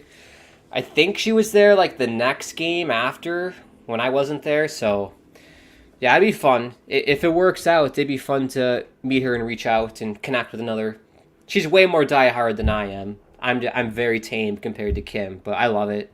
Love the passion that we have for the Islanders. And I honestly, the Islanders community is like full. It's filled with like the nicest, supportive people ever, I think. It's a very welcoming community. And it's very cool. It feels like a family. That's just what it feels like. It feels like you're part of a family rather than just like a community. So I think that's just Long Island in general. Long Island had a very family vibe about it. So very, very cool. And I highly recommend, if you're in New York, check out an Islanders game. It's such a nice arena. That is a world-class stadium.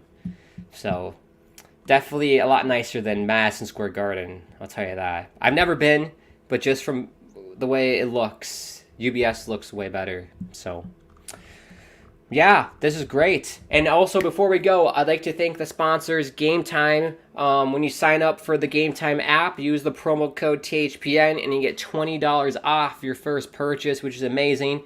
Thank you, Gametime, for sponsoring the stream. Also, thank you to DraftKings for sponsoring it as well. If you sign up for DraftKings, use the promo code THPN if you're into betting. Maybe I should get into betting this year. Bet a lot on the Islanders.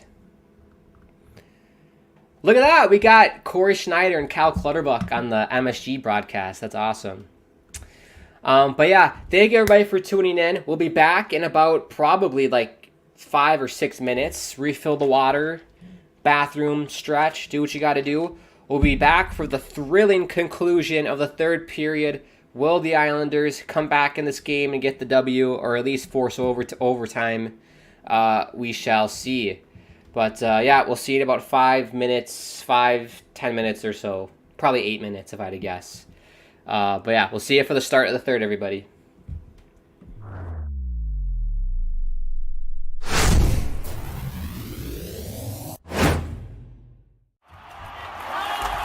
Whether you're looking for courtside or upper deck, opening day or opening night, comedy or concerts. With Gametime Picks, we make buying tickets easy by serving up only the best deals on sports, music, and shows. What time is it? It's game time.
What's up? We're back for the start of the third period. Can the Islanders make the comeback and get the 2 points, or will Utah play spoilers on this opening night at UBS Arena on Long Island? We shall see. We shall find out. Also, I should mention, if Utah wins, 2-0 start for the Utah Hockey Club. Amazing start for them. And look, I think we all expected them to beat Chicago, but this would be a big win for Utah against this veteran Islanders team. Make some noise. Puck is down for the third period. Thank you everybody for tuning in, whether it's been for a second or you've been here since the start. Very grateful for you guys. You guys are what make the channel amazing. This community of hockey fans is just incredible. And it's for everybody. If you're a first-time viewer, it's for you. Welcome. If you need help picking a team, let me know. All of us people on here are hockey experts, so we can help guide or pick a team and be your guide in the NHL. Or if you've been here, I've been watching the NHL for 100 years, since you're 100 years old. If there's someone's out there. By the way, if you are 100 years old, good for you. You're very high-tech. You can watch a YouTube live stream. Good for you. But the challenge for everybody is what I'm trying to say. So thank you so much. And also, the sponsors, Gametime, make sure you use promo code THPN and you'll get $20 off your first purchase. Oh, they score! How about a goal as well on your purchase? Bo Horvat delivers minutes into the third period. It's 2-2. Oh, let's go. Let's go. Great one-timer. I forgot who set him up here. I didn't see it. Here's Bo for Barzal. This first line has been the best line of the night, easily. Duclair's shot. Barzal's going to recycle it. Dobson. Duclair. Oh, yeah, Duclair. The sauce for Bo. Great sauce for Bo Horvat. Left alone in the slot. Big mistake and good finish. 2-2 game. The comeback is on. The comeback's on for the Islanders. Let's go. Gotta love it. I'm stoked. But yes, game time. Thank you for sponsoring the stream. And then for DraftKings, you all know the drill. Use promo code THPN if you sign up for DraftKings. Amazing stuff. And also, if you are new to this channel, subscribe, bottom right-hand corner, smash the like button as well if you're enjoying yourself. Hit that bell icon so you're notified whenever we do go live on the channel. We do live watch-alongs like this. My friend Jack, I believe. Sorry. Renew. Is his name Jack? Yeah, Jake. Sorry, Jake. I knew it started with a J. Jake, he's doing the live stream right now for the Columbus Blue Jackets and Minnesota Wild game. Check him out as well once our game's over. You can hop between streams if you want and do that. And then we also do like podcasts. So if you're an Islanders fan, for example, there's a great podcast called the Islanders Never Say Die podcast that THPN helps produce. So check them out. I love those guys. TJ and Grumpy are legends. So if you're an Islanders fan, give them a shout. Tell them Grant sent ya. And I do my best to listen to them. I am very busy, but I do my best to listen. Timothy says, Islanders fan since 1973. That is crazy, Timothy. That is unbelievable. Shout out to Timothy. So you've been through it all, basically. You've been through it all. You've been through the Dynasty. You've been through the Fishermen. You've been through the Tavares era, which is where I kind of started, the Tavares era. You've been through it all. Amazing, Timothy. What is your favorite... Give me some of your favorite New York Islander moments. Give me some of your favorite moments. I'm assuming winning the cup is going to be one of them, but is there like a funny story that you have of following the team or a funny moment you have of the Islanders? I'd be curious to know.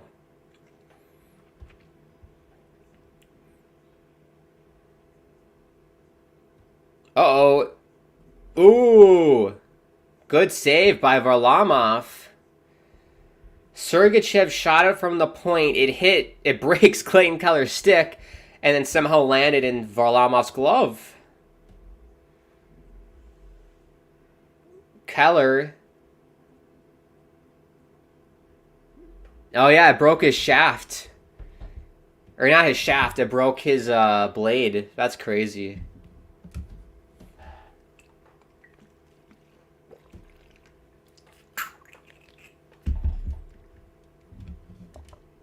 But yeah, looking at the replay again, that is a gorgeous play by Duclair and Bo Horvat.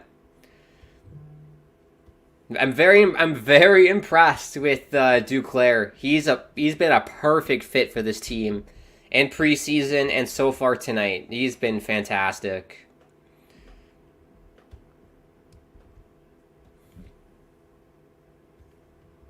Here's Bo Horvat. Duclair goes in the corner. 16 minutes to go here in the final third period. Puck was out of play. Ooh. Okay, one thing we need to talk about, people. Oh, Timothy. Watching Clark Gillies beat the crap out of Dave Schultz. Yeah, that was a good moment. Or how about Timothy? We played the Penguins, and we had, like, how many fights that night? It was like 2008 or 2009. The fight night at the Coliseum. That's one memory I have. I was, like, 8. I was 8 years old when that happened, I believe. That was crazy to watch. I remember watching that game. Another moment I have, a fun memory I have, is obviously Barclays Center. And I know everyone hated Barclays Center, but we had a great record at the Bark. Hashtag rock the Bark. We had an unbelievable home record. Oh, here's Pajot. Good stick by Ingram. Great poke check by Connor Ingram there. Here's Romanoff to Anders Lee. Shot gets blocked, and Utah is going to chip it into their bench. But one of my favorite moments was obviously our 2 Eastern Conference runs, because that was the closest they'd been to winning the Cup in my lifetime. That Game 7 against Tampa Bay was unbelievable that we made it that far with that group of players. But a big moment for me was our first game returning from Barclays Center to the Coliseum. We played the Columbus Blue Jackets, and it was like the loudest game I've ever watched on TV.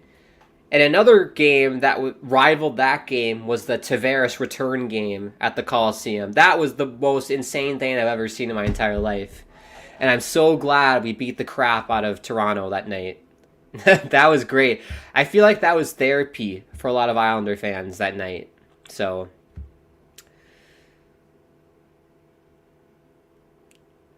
it's funny. I'm sure Tavares jokes about that with his friends now, but in the moment, people were heated, man. It was crazy.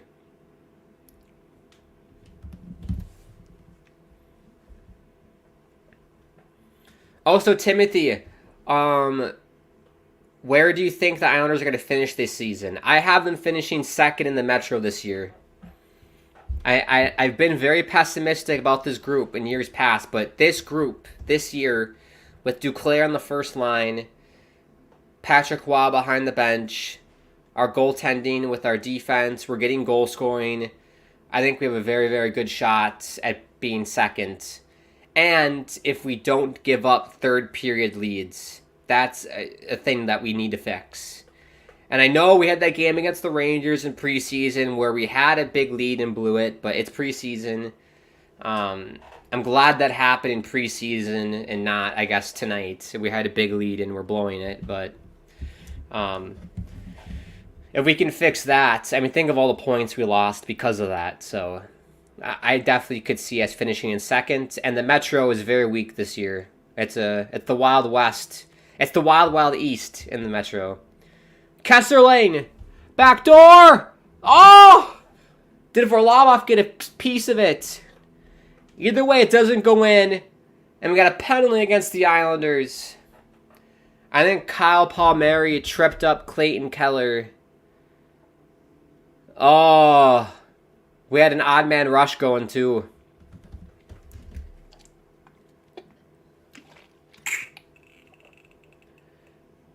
Great stick by Romanoff. Great defensive stick by Romanov. Schmaltz had an empty net. And because of the stick of Alexander Romanov, he couldn't bury it. That's very good. People didn't like Romanov. Like, I still don't agree the trade we made to get Romanov. We gave up the 13th overall pick to get Romanov. But I loved him. I loved him in the World Juniors for Russia. I love that he's physical. He's like an old school defenseman with his hip checks. It's amazing. And the one thing I always critique Romanov is his defensive game that he's got to clean up. But that's a very, very good job there. And he sometimes gets out of position because he goes for the big hip check. And when he hits it, it's great. But if he misses, he's out of position. So you got to learn when to use it and when not to use it. So hopefully he can learn that skill under Patrick Roy. And Timothy, I missed some comments here. I still despise the Rangers, Oilers, and Flyers. Yeah, like, I don't despise the Oilers because I don't have any beef with the Oilers. The Flyers, I've never been a big fan of the Flyers. I agree with you there. I don't like the Rangers as a team. But they have players right now that I love. Like, I love Igor Shesterkin. I'm a huge Igor fan. I'm a big fan of Ryan Lindgren because he played at the University of Minnesota. Trying to think of other guys who I like on that team. Panarin. I don't mind Panarin. I mean, he's not my favorite, but Lindgren and Shesterkin I love. So if Shesterkin's playing, I try and tune into the game, and I root for Igor, which is weird to say, because if you root for Igor, that means you're rooting for the Rangers, I guess, but I still don't like the Rangers. I have that rivalry, but, like, I love Igor, so sue me. Timothy, the whole key is obviously how healthy we will be, and Sorokin. I agree. If we can stay healthy, and Sorokin can return to his old form, we have the best tandem in the league by far with Varlamov, because Varlamov is solid, and then you have your X factor of Sorokin. My only fear with Sorokin is it's that back surgery, and back surgeries and any back injury is death for goalies. Oh, Pajot scores! JG Pajot shorthanded. I've said that so many times last season, and I'll say it again this year. Shorthanded goal for the Islanders, and it's Simon Holmstrom and JG Pajot again. 3-2. Unbelievable. Wow, look at this replay. Right off the face-off. Yeah, that was a great job by Pelech to pressure that Utah player who made that errant pass. Great shot by Holmstrom. Rebound goes right to Pajot. He has an empty net. Unbelievable. And the crowd is buzzing at UBS, man. The crowd is buzzing. MCS says bye. See ya, MCS. Thank you for tuning in. Go Canucks, go. Go Canucks, go.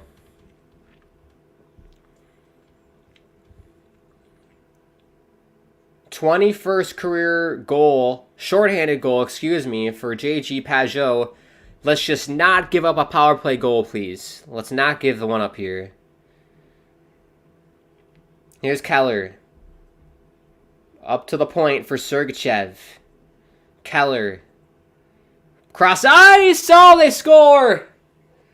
It's Gunther. It's Gunther, and it's 3-3. What a shot. What a great pass. Once he made that pass, I'm like, that's a goal. Oh, 3-3. 12:23 to go.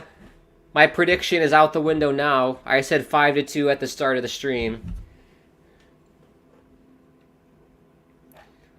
But yeah, Varlamov, nothing. That's a courtesy blocker save by Semyon. You can't do anything with that. So that's not good. That's not good by the Islanders. That's 2 power play goals we've given up. However, we scored on the PK, so it washes out, I suppose. But sorry about I didn't get the stats on. But yeah, PK's been not the best tonight.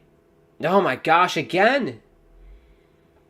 Utah's getting these dangerous chances right in the slot.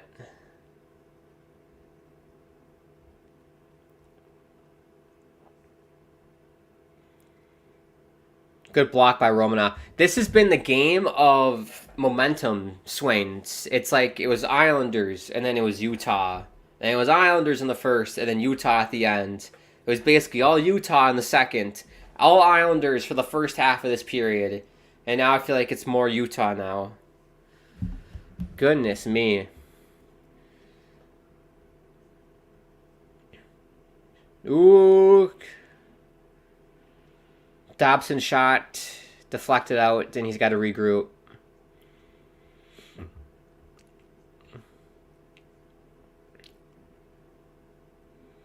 Okay, one thing I do want to talk about, people. So I was talking to somebody yesterday, and I made a tweet about this too. The New York Islanders are like one of like a handful of teams who didn't have a jersey ad, right? And I'm not a fan of jersey ads. I don't think I've met somebody who's a fan of it. It's like, why would you be? I just think hockey jerseys just, you can't have ads on them. They're too like clean looking. Like, it make it soccer, whatever, that's fine. But like hockey jerseys, you can't do it, in my opinion. You just can't do it.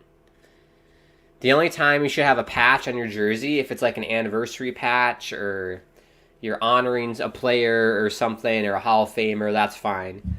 But like an ad is so stupid. And I was so disappointed to wake up this morning and I went on Twitter, or X, whatever you call it now. Thank you, Elon. And to see the Islanders now have a jersey sponsor called Solo Stove. Solo Stove. And I wonder if I can find a picture for everybody to show you what I'm talking about here.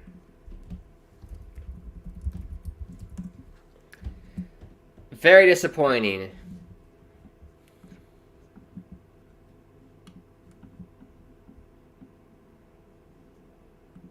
Here's a picture. Here's a good picture. I've never heard of this company in my life. They apparently make stoves.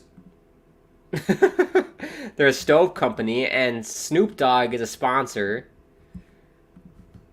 Let me show ya. So in the top left there of the jersey, it says Solo Stove with a flame. It just looks stupid. Like, at least it's orange, right? So it fits. But come on, man. Come on, man. Not my jam. You can't put ads. I was so proud of the Islanders because like they were one of the few teams who didn't do it, but they sold out. They sold out and now have Solo Stove.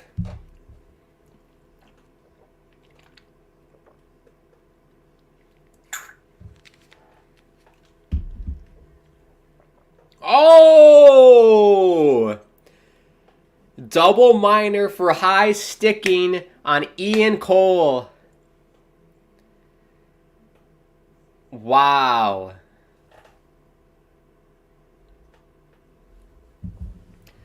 Are they going to review it, though? They might review this.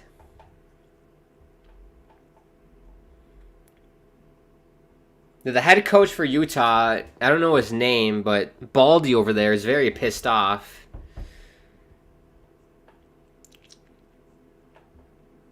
Look at this replay. Ian Cole. Yeah, he tried to lift Anders Lee's stick, but just missed. But yeah, that's... I tell you what, that's... Yep, 4 minutes. It's confirmed. 4-minute power play upcoming for the Islanders. That's some Notre Dame on Notre Dame assault right there. Ian Cole, and I believe Ian Cole and Anders Lee were teammates at Notre Dame. So that's friendly fire from a Notre Dame perspective. But yeah, Anders Lee has like under his, like, right eyelid, he's, like, cut. So that's why there's the 4 minutes. This is the game. This is the game right here. If the Islanders want to win this game, you got to score on this double minor. No ifs and or buts. Got to score. We got our top unit on. Duclair, Horvat, Barzal, Siplikov, and Noah Dobson. I call him Dobby. Here's Barzal. Can't enter. Enters again. Gives it for Duclair. Here's Dobson. Skates across the Solo Stove advertisement on the ice. Or the digital ad. Siplikov. Barzal. Barzal! Rebound! Oh! It just goes wide. Here's Siplikov to the point for Dobson. Barzal. Dangles. Ooh, goes in the corner. Duclair's going to pick it up. Dobson. Back for Duclair near side. Oh, good D by... That was great D by Utah. Here's Siplikov. Horvat. Oh, he could have shot it there. I think he should have shot it there. Barzal turns it over at the blue line. But Dobson is there. Here's Barzal again. Look at the cuts by Barzal. Goodness me. Here's Barzal to the point. Far side. They've been on the ice for almost 2 minutes now. Here's Mike Riley. Shot hits the glass. And Valimaki's going to clear it out.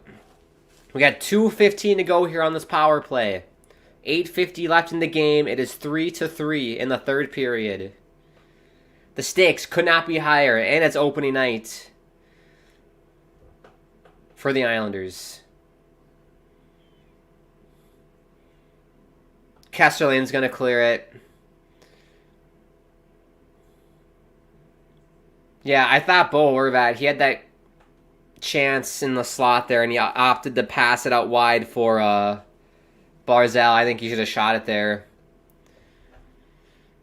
And we haven't been able to do anything, really. Look at Logan Cooley go. Holy shnikes. Good job on the PK by Logan Cooley. Yeah, he's a great player, Logan Cooley. Any Gopher fans out there will know.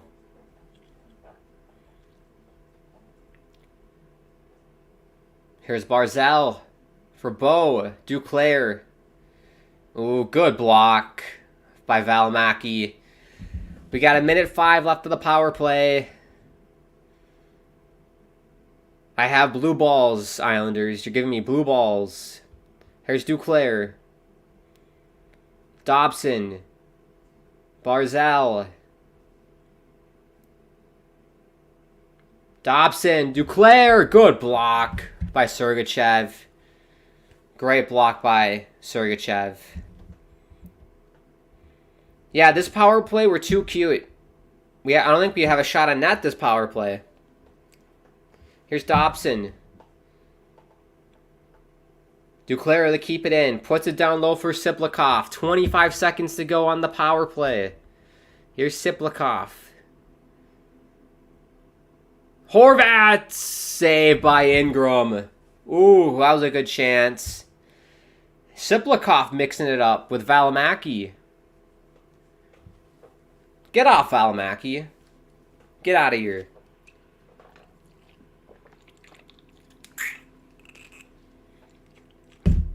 What do we think, people? Well, how do we think this game's going to end? Do you think it's going to go to overtime? Will the Islanders get a goal here? Will Utah be spoilers? It's giving me overtime vibes, this game. I feel like it's going to go to overtime. Because I feel like every time I do a stream on THPN, 9 times out of 10, it goes into OT. Is my experience, so.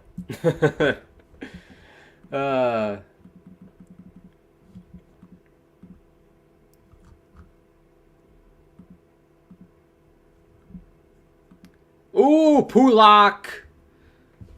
Saved by Ingram. I haven't noticed Pulak a lot this game. He's been quiet. He's very quiet.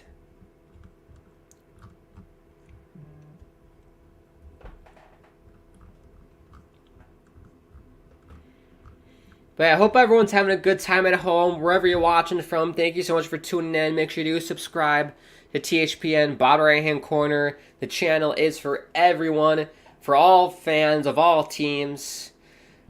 We have live streams for the regular season and postseason. Don't you worry, we got you covered. That's the end of the power play. And that's a disappointment. That's a big disappointment. I think if the Islanders wanted to win this game in regulation, they had to score there. Thank goodness we got the shorthanded goal.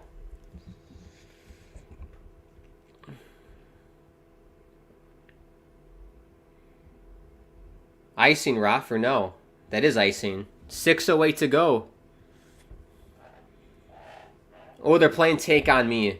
Take on me, take on me, take me on, take on me, I'll be gone in a day or two. I can't get that high. I tried to go falsetto, I can't do it. Jerry says it's going to OT. Oh, Jerry. This team always gives me heart attacks, the Islanders. They always give me heart attacks. Ever since I was a kid. Shots are 25-20 for the Islanders. We got 5:50 to go here in the third. Here's Keller. Throws it out front. McLean does well to get it to Cizikas. Wahlstrom's been quiet for me. I haven't seen a lot of Oliver Wahlstrom. If he can get the game winner, he'd make me very proud.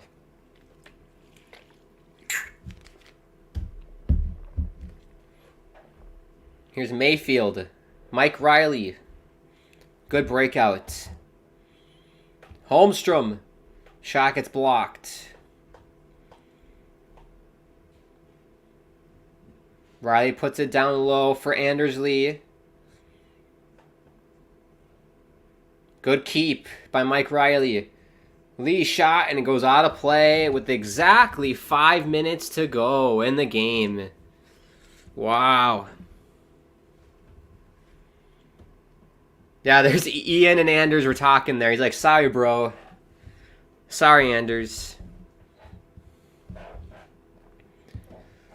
Ooh, has anybody watched the Amazon Prime NHL thing? I have not seen it yet. Do you recommend it if you have? The only thing I've seen is the clip of Connor McDavid after like game, I don't know, 5 or something, and he's like swearing at his teammates. Yeah, he's like, dig in, dig the fuck in right now. When I saw that clip on Instagram, I was like crying laughing. But like I get it, it's the raw emotion, but I was crying laughing. I thought that was hilarious. But dig in, dig the fuck in. Gotta love McDavid. He's very passionate, very passionate. But let's take a look at the out of town scores. We should have some finals out of the East Coast. We do have finals. We have the Devils. So the New Jersey Devils lose 4-2 to the Toronto Maple Leafs. Ottawa, I told you, don't sleep on Ottawa this season. I tell you what, they've beaten the defending champs 3-1 on home ice. Good for them. Boston, Montreal. Boston, that's an original 6 clash there. Boston, high-scoring game. 6-4 winners over Montreal tonight. Wow. So, Boston had a 5-2 lead. Josh Anderson in the third period scored to make it 5-3. Brendan Gallagher proceeded to score to make it 5-4. And then Mark Kastelik for Boston made it 6-4. So, good comeback try for Montreal, but they come up just short. And then Buffalo disappoint on home ice. The Kings win 3-1. And then the other games. Our game's 3-3. 4-2 lead for Pittsburgh over Detroit. Second intermission. Nashville is losing to Dallas 4-1. That's in the third period. The Wild are beating the Blue Jackets 2-1. That's the end of the second period. And then we still have the Sharks and St. Louis Blues tonight. And we get to see Macklin Celebrini play. So if there are any Celebrini fans in the house, you get to see him play tonight. 10:30 on the East Coast, so that's a late night for you.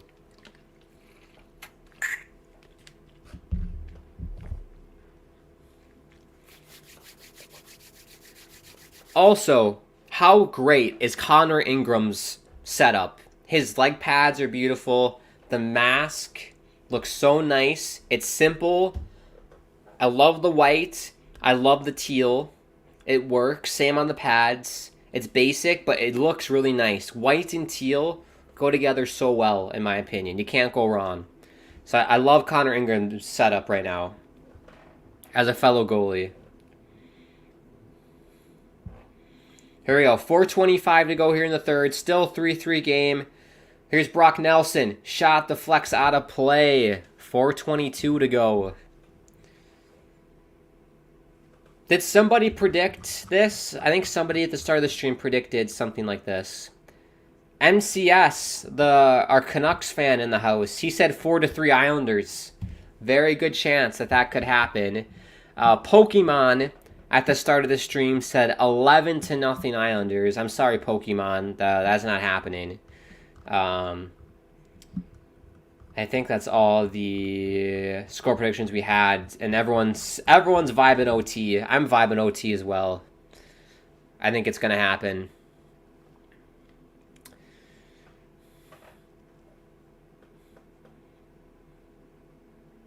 Here's Cole. Oh! Duclair!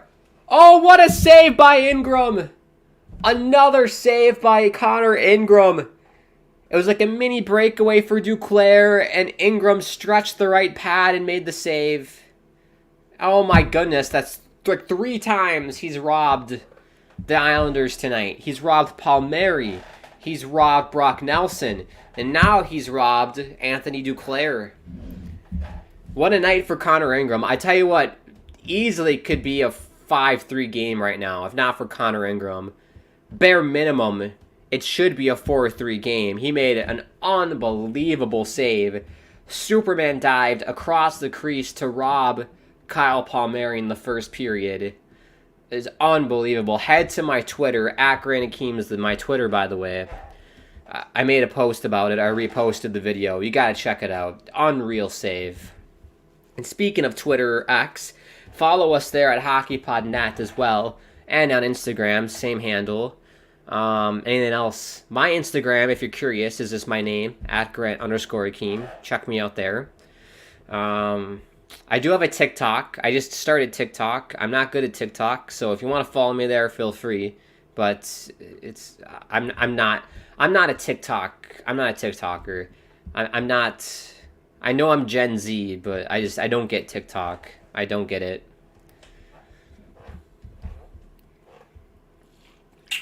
And if you want to check out anything I do on YouTube, you can head to my channel once this game's over. The Grant Akeem channel. I just posted a video before the stream today. It's a reaction video to the new Coldplay album, if you're interested in that. If you're into reaction videos, you can head there.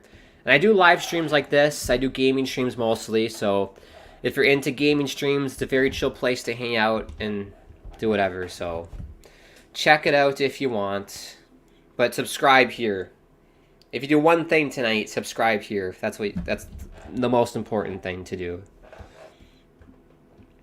They keep teasing on the commercials. I'm watching this game on ESPN Plus. They keep teasing this Bob Dylan movie. That looks really good. Gotta watch it. Definitely gotta watch it.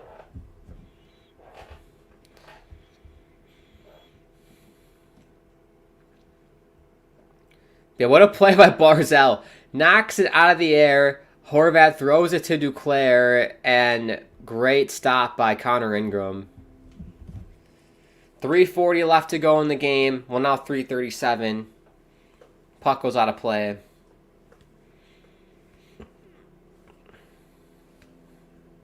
Look at Varlamov. He's dialed. He's dialed in.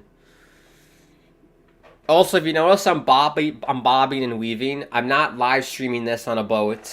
I promise you, I'm not. I'm standing on a balance board. So if you see me fall and slip on my ass or bob, I'm on a balance board. So that's why. I'm not on a boat.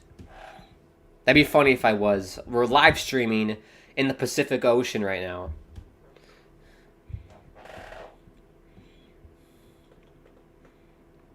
There's somehow 5G in the middle of the Pacific Ocean. They put a tower there. It'll be icing 3:08 to go. Yeah, you get the sense that both teams are content with the point tonight.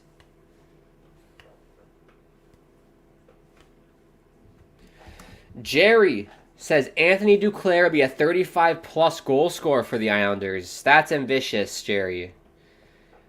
I have Duclair at around 20 to 30 goals. That's where I see Duclair. But I hope he does 35-plus. That'd be amazing. I think Barzal will probably end up with more goals. Or Horvat. It probably will be Horvat. I see Barzal probably with the most assists. But I see Horvat with most goals. But who knows? You know, predictions are predictions.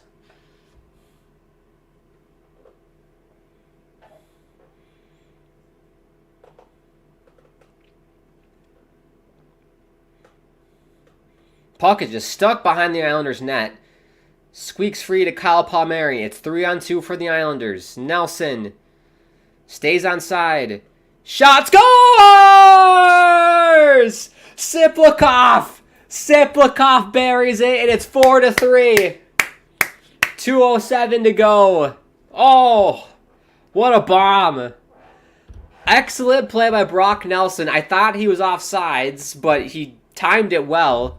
Just dropped it off for Siplikov, and he bombs it. And the biggest goal of his NHL career, it's his first goal, gives the Islanders the lead with 2 minutes left. Look at that. The release on Siplikov is unbelievable. Look at this release. Top left corner, blocker side, and Ingram. Unbelievable. What a moment for Siplikov. Great moment for Siplikov. 2:07 left. Sit down, Utah. You tried to spoil the party. You ain't spoiling shit, Utah. You ain't spoiling anything. Right, can we hold on? No! Oh my, get out! Get out! Get out! You're kidding me again! I was literally just about to say, oh, let's hope the Islanders don't blow the lead now. They have the lead in the third period. Defense, don't blow it. What do? Doan scores. What's going on? Look at this defense. Terrible defense. Doan was able to walk right in. Oh my God. That's Noah Dobson, man. That's Noah Dobson. Great job by Romanov, but that's Dobson's man. What a joke. Again, the same issue. God. Well, it's 4-4. A minute 48 to go. It's 4-4, but get out of town. Jerry, we had that moment. We had that moment for 10 seconds, and now I'm back to blue balls. Oh my gosh.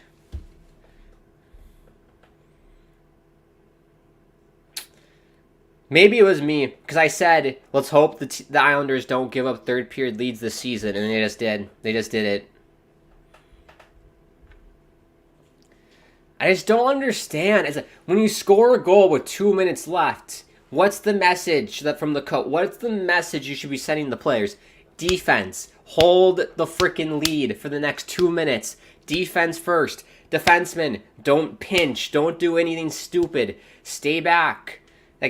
Defense is the number one priority. And what do? Noah Dobson does the Bird Box Challenge, hashtag Bird Box Challenge, lets Shane, not Shane Doan, that's his father, the kid, Doan, walk right down Main Street and buries it past Varlamov on a nice little deke to the backhand. Stupid. Last minute to go here. Here's Siplikov! Oh, great D by Sergachev. This is wide open. This game is as wide open as you know what. You know what I'm thinking. I don't want to say it because I want to keep this PG, but you know what I'm saying. It's as wide open as that. It is as wide open as that. Oh my goodness me. Here's Palmieri. 30 seconds to go. Pelech bombs it down the ice. I keep seeing the advertisements for Solo Stove. I blame Solo Stove. If we lose this game, it's on Solo Stove. Screw Solo Stove. If we lose.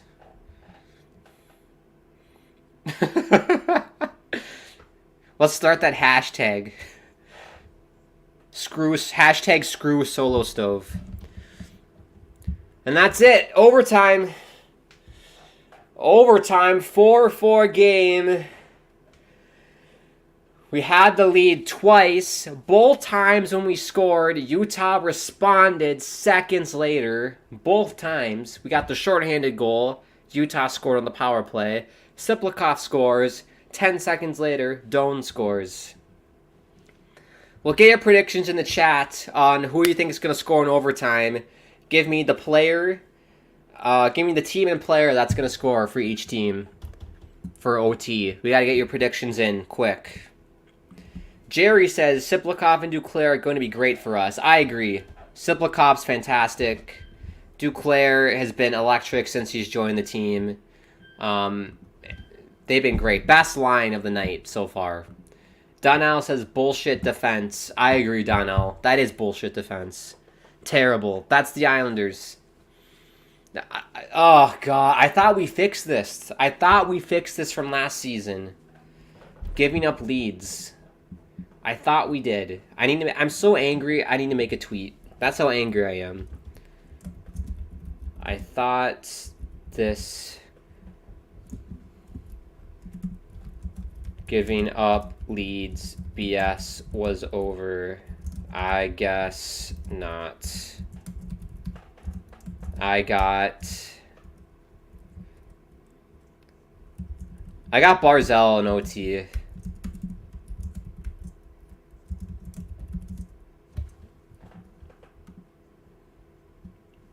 Oh, stupid. Stupid. Jerry says, yes, late goals by opponents are a flashback to late last season. Oh, yeah. You know what? At the end of the day, it's the home opener. It's our first game of the year. As long as we get 2 points, I don't care. Give me the 2 points. I do not care how we get them. That's all I want. Give me 2 points tonight. Jerry says Solo Stove. I know. I'm blaming, if we lose, it's on Solo Stove. We're blaming Solo Stove, everybody, if the Islanders lose tonight. John says, the Thailanders strike again. No shit, John. The New York Thailanders. God damn it. Here's Pelech. I got Barzal for the Islanders, and then I'll go Clayton Keller for Utah. If they're going to score. Those are my predictions. Here's Bo Horvat. Good D by Keller. Here's Barzal, and they're offsides.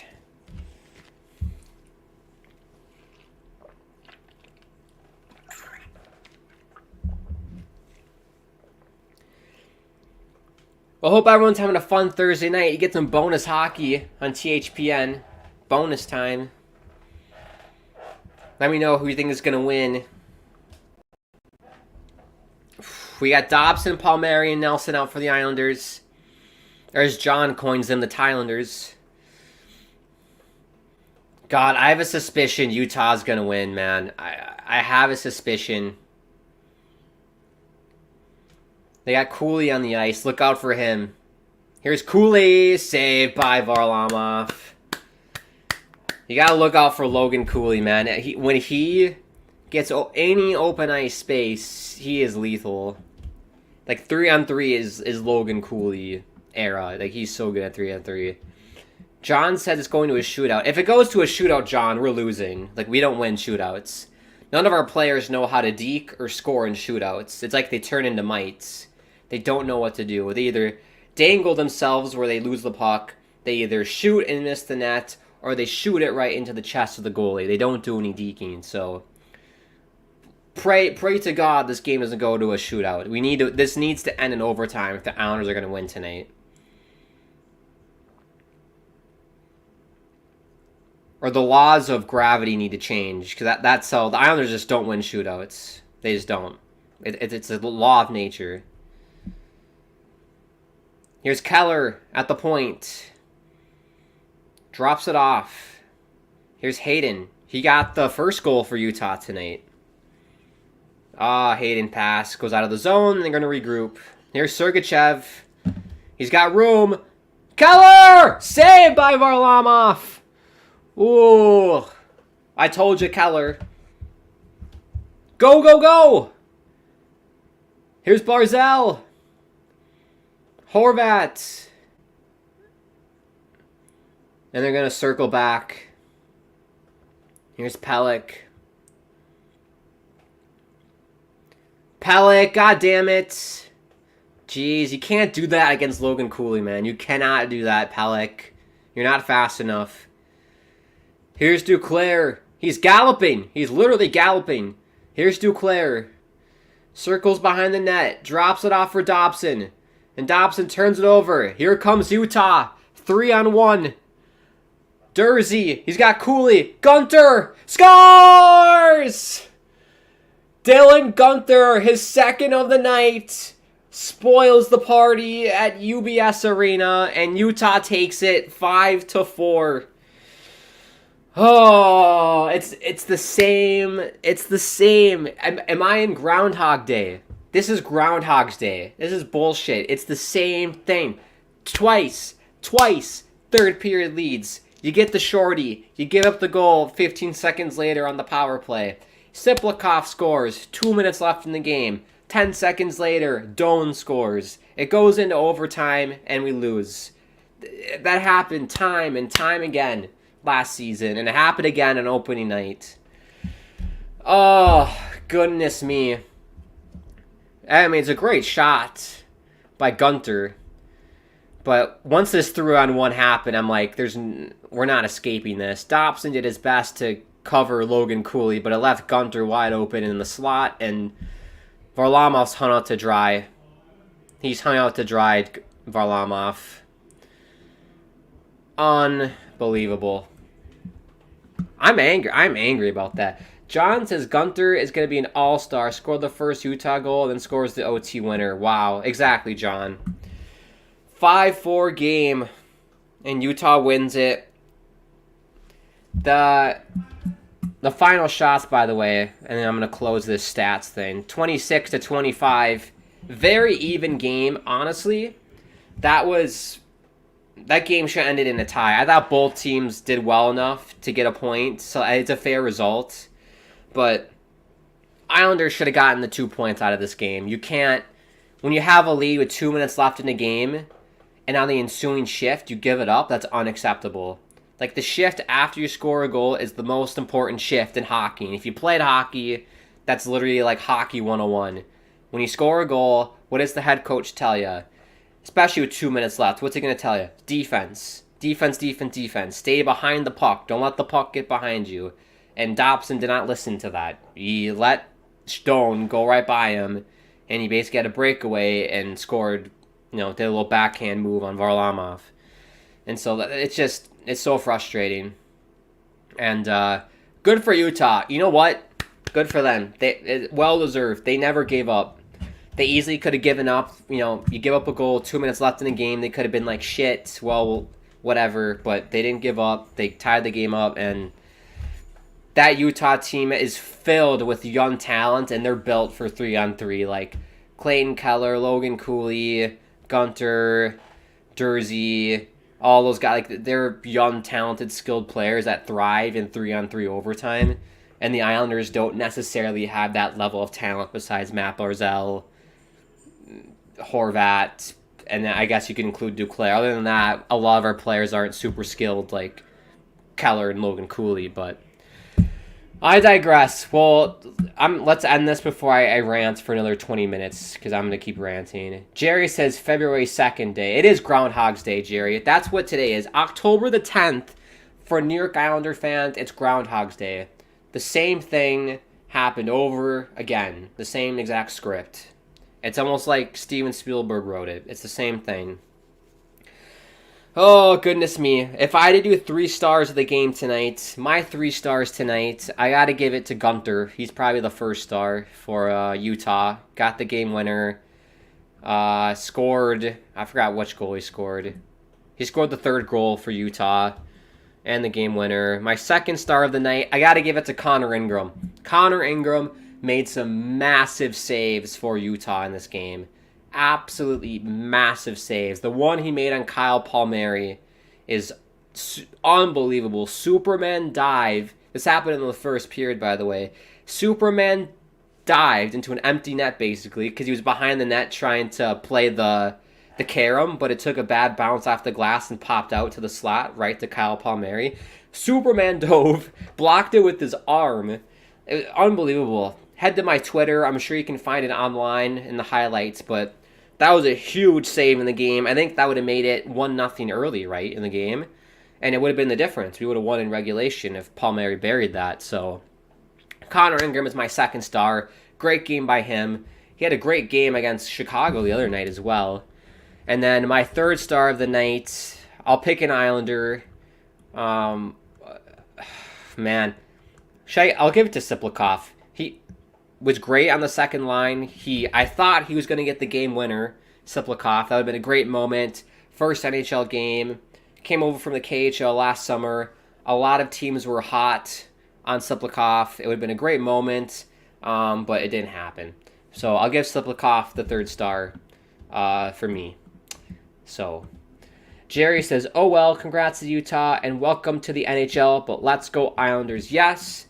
And Jerry says, thanks for the great play-by-play. You betcha, Jerry. All the way from Minnesota. You betcha. Thank you, everybody, for tuning in. I guess my final thoughts on the game is the Islanders play good. I mean, they play good enough to win. I saw a lot of good things. Power play looked great. Defensively, though, we gotta clean up the breakouts. Too many cheap turnovers. And I don't know if that's Utah's fault, if they were just so good on the forecheck and we couldn't clear the puck out, or if that's our fault. Either way, that's got to get addressed. And then holding on to leads is still an issue for us, and that's got to get addressed. I mean, that's ridiculous. We need to work. I don't know what drills you got to do, Patrick Waugh, but you got to work on that, because that's a joke. You can't have that happen 2 seasons in a row. But yeah, that's kind of my final thoughts on the game. Chuck your final thoughts in the live chat or in the comment section of this video, and you can interact with each other there. But that is all from me tonight. Thank you so much. If you are new, please do subscribe to the Hockey Podcast Network, bottom right-hand corner. Make sure you follow us on the Twitter at HockeyPodNet, and that's the Instagram handle as well. If you want to follow me on Twitter, at Grant Akeem is my Twitter. My Instagram and TikTok is at Grant_Akeem. And then if you want to check out any of the content that I put out on YouTube, you can head to the Grant Akeem YouTube channel. Just search it in on YouTube and it'll pop up there. And you can check it out. I do live streaming, gaming streams mostly. It's just a chill place to hang out and have a good time. Nothing too serious or fancy. So you can head there if you want. Anything else we got to say or do? Thank you to the sponsors, Gametime. If you download the Gametime app, use promo code THPN, you get $20 off your first purchase. So thank you, Gametime, so much for sponsoring this stream. Also, thank you to DraftKings. You all know the drill. Use promo code THPN when you sign up for DraftKings. Thank you again to everybody who commented. What a fun night. I know the Islanders lost, but it's so fun to watch these games with all of you lovely people at home. It's so much fun for me. You guys are the channel. You're the breath. You're the heartbeat of the channel. You keep it going. All of you guys are legends.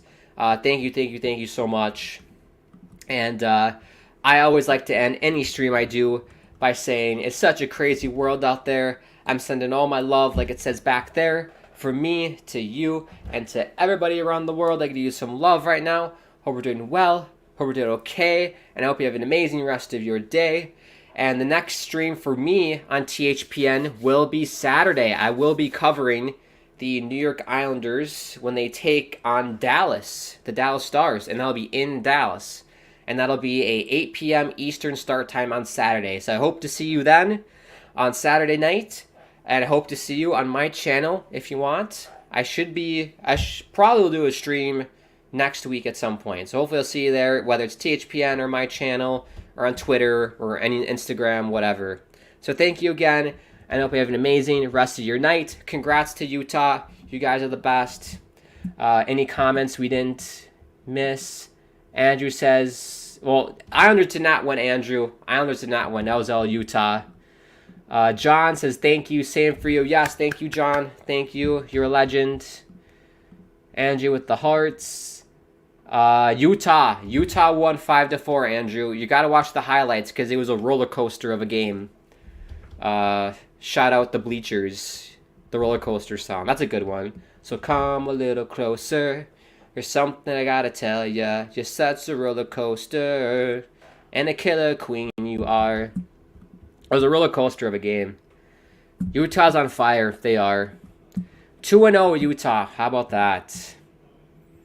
But yes, thank you again. Have a great rest of your night. And we'll speak to you soon.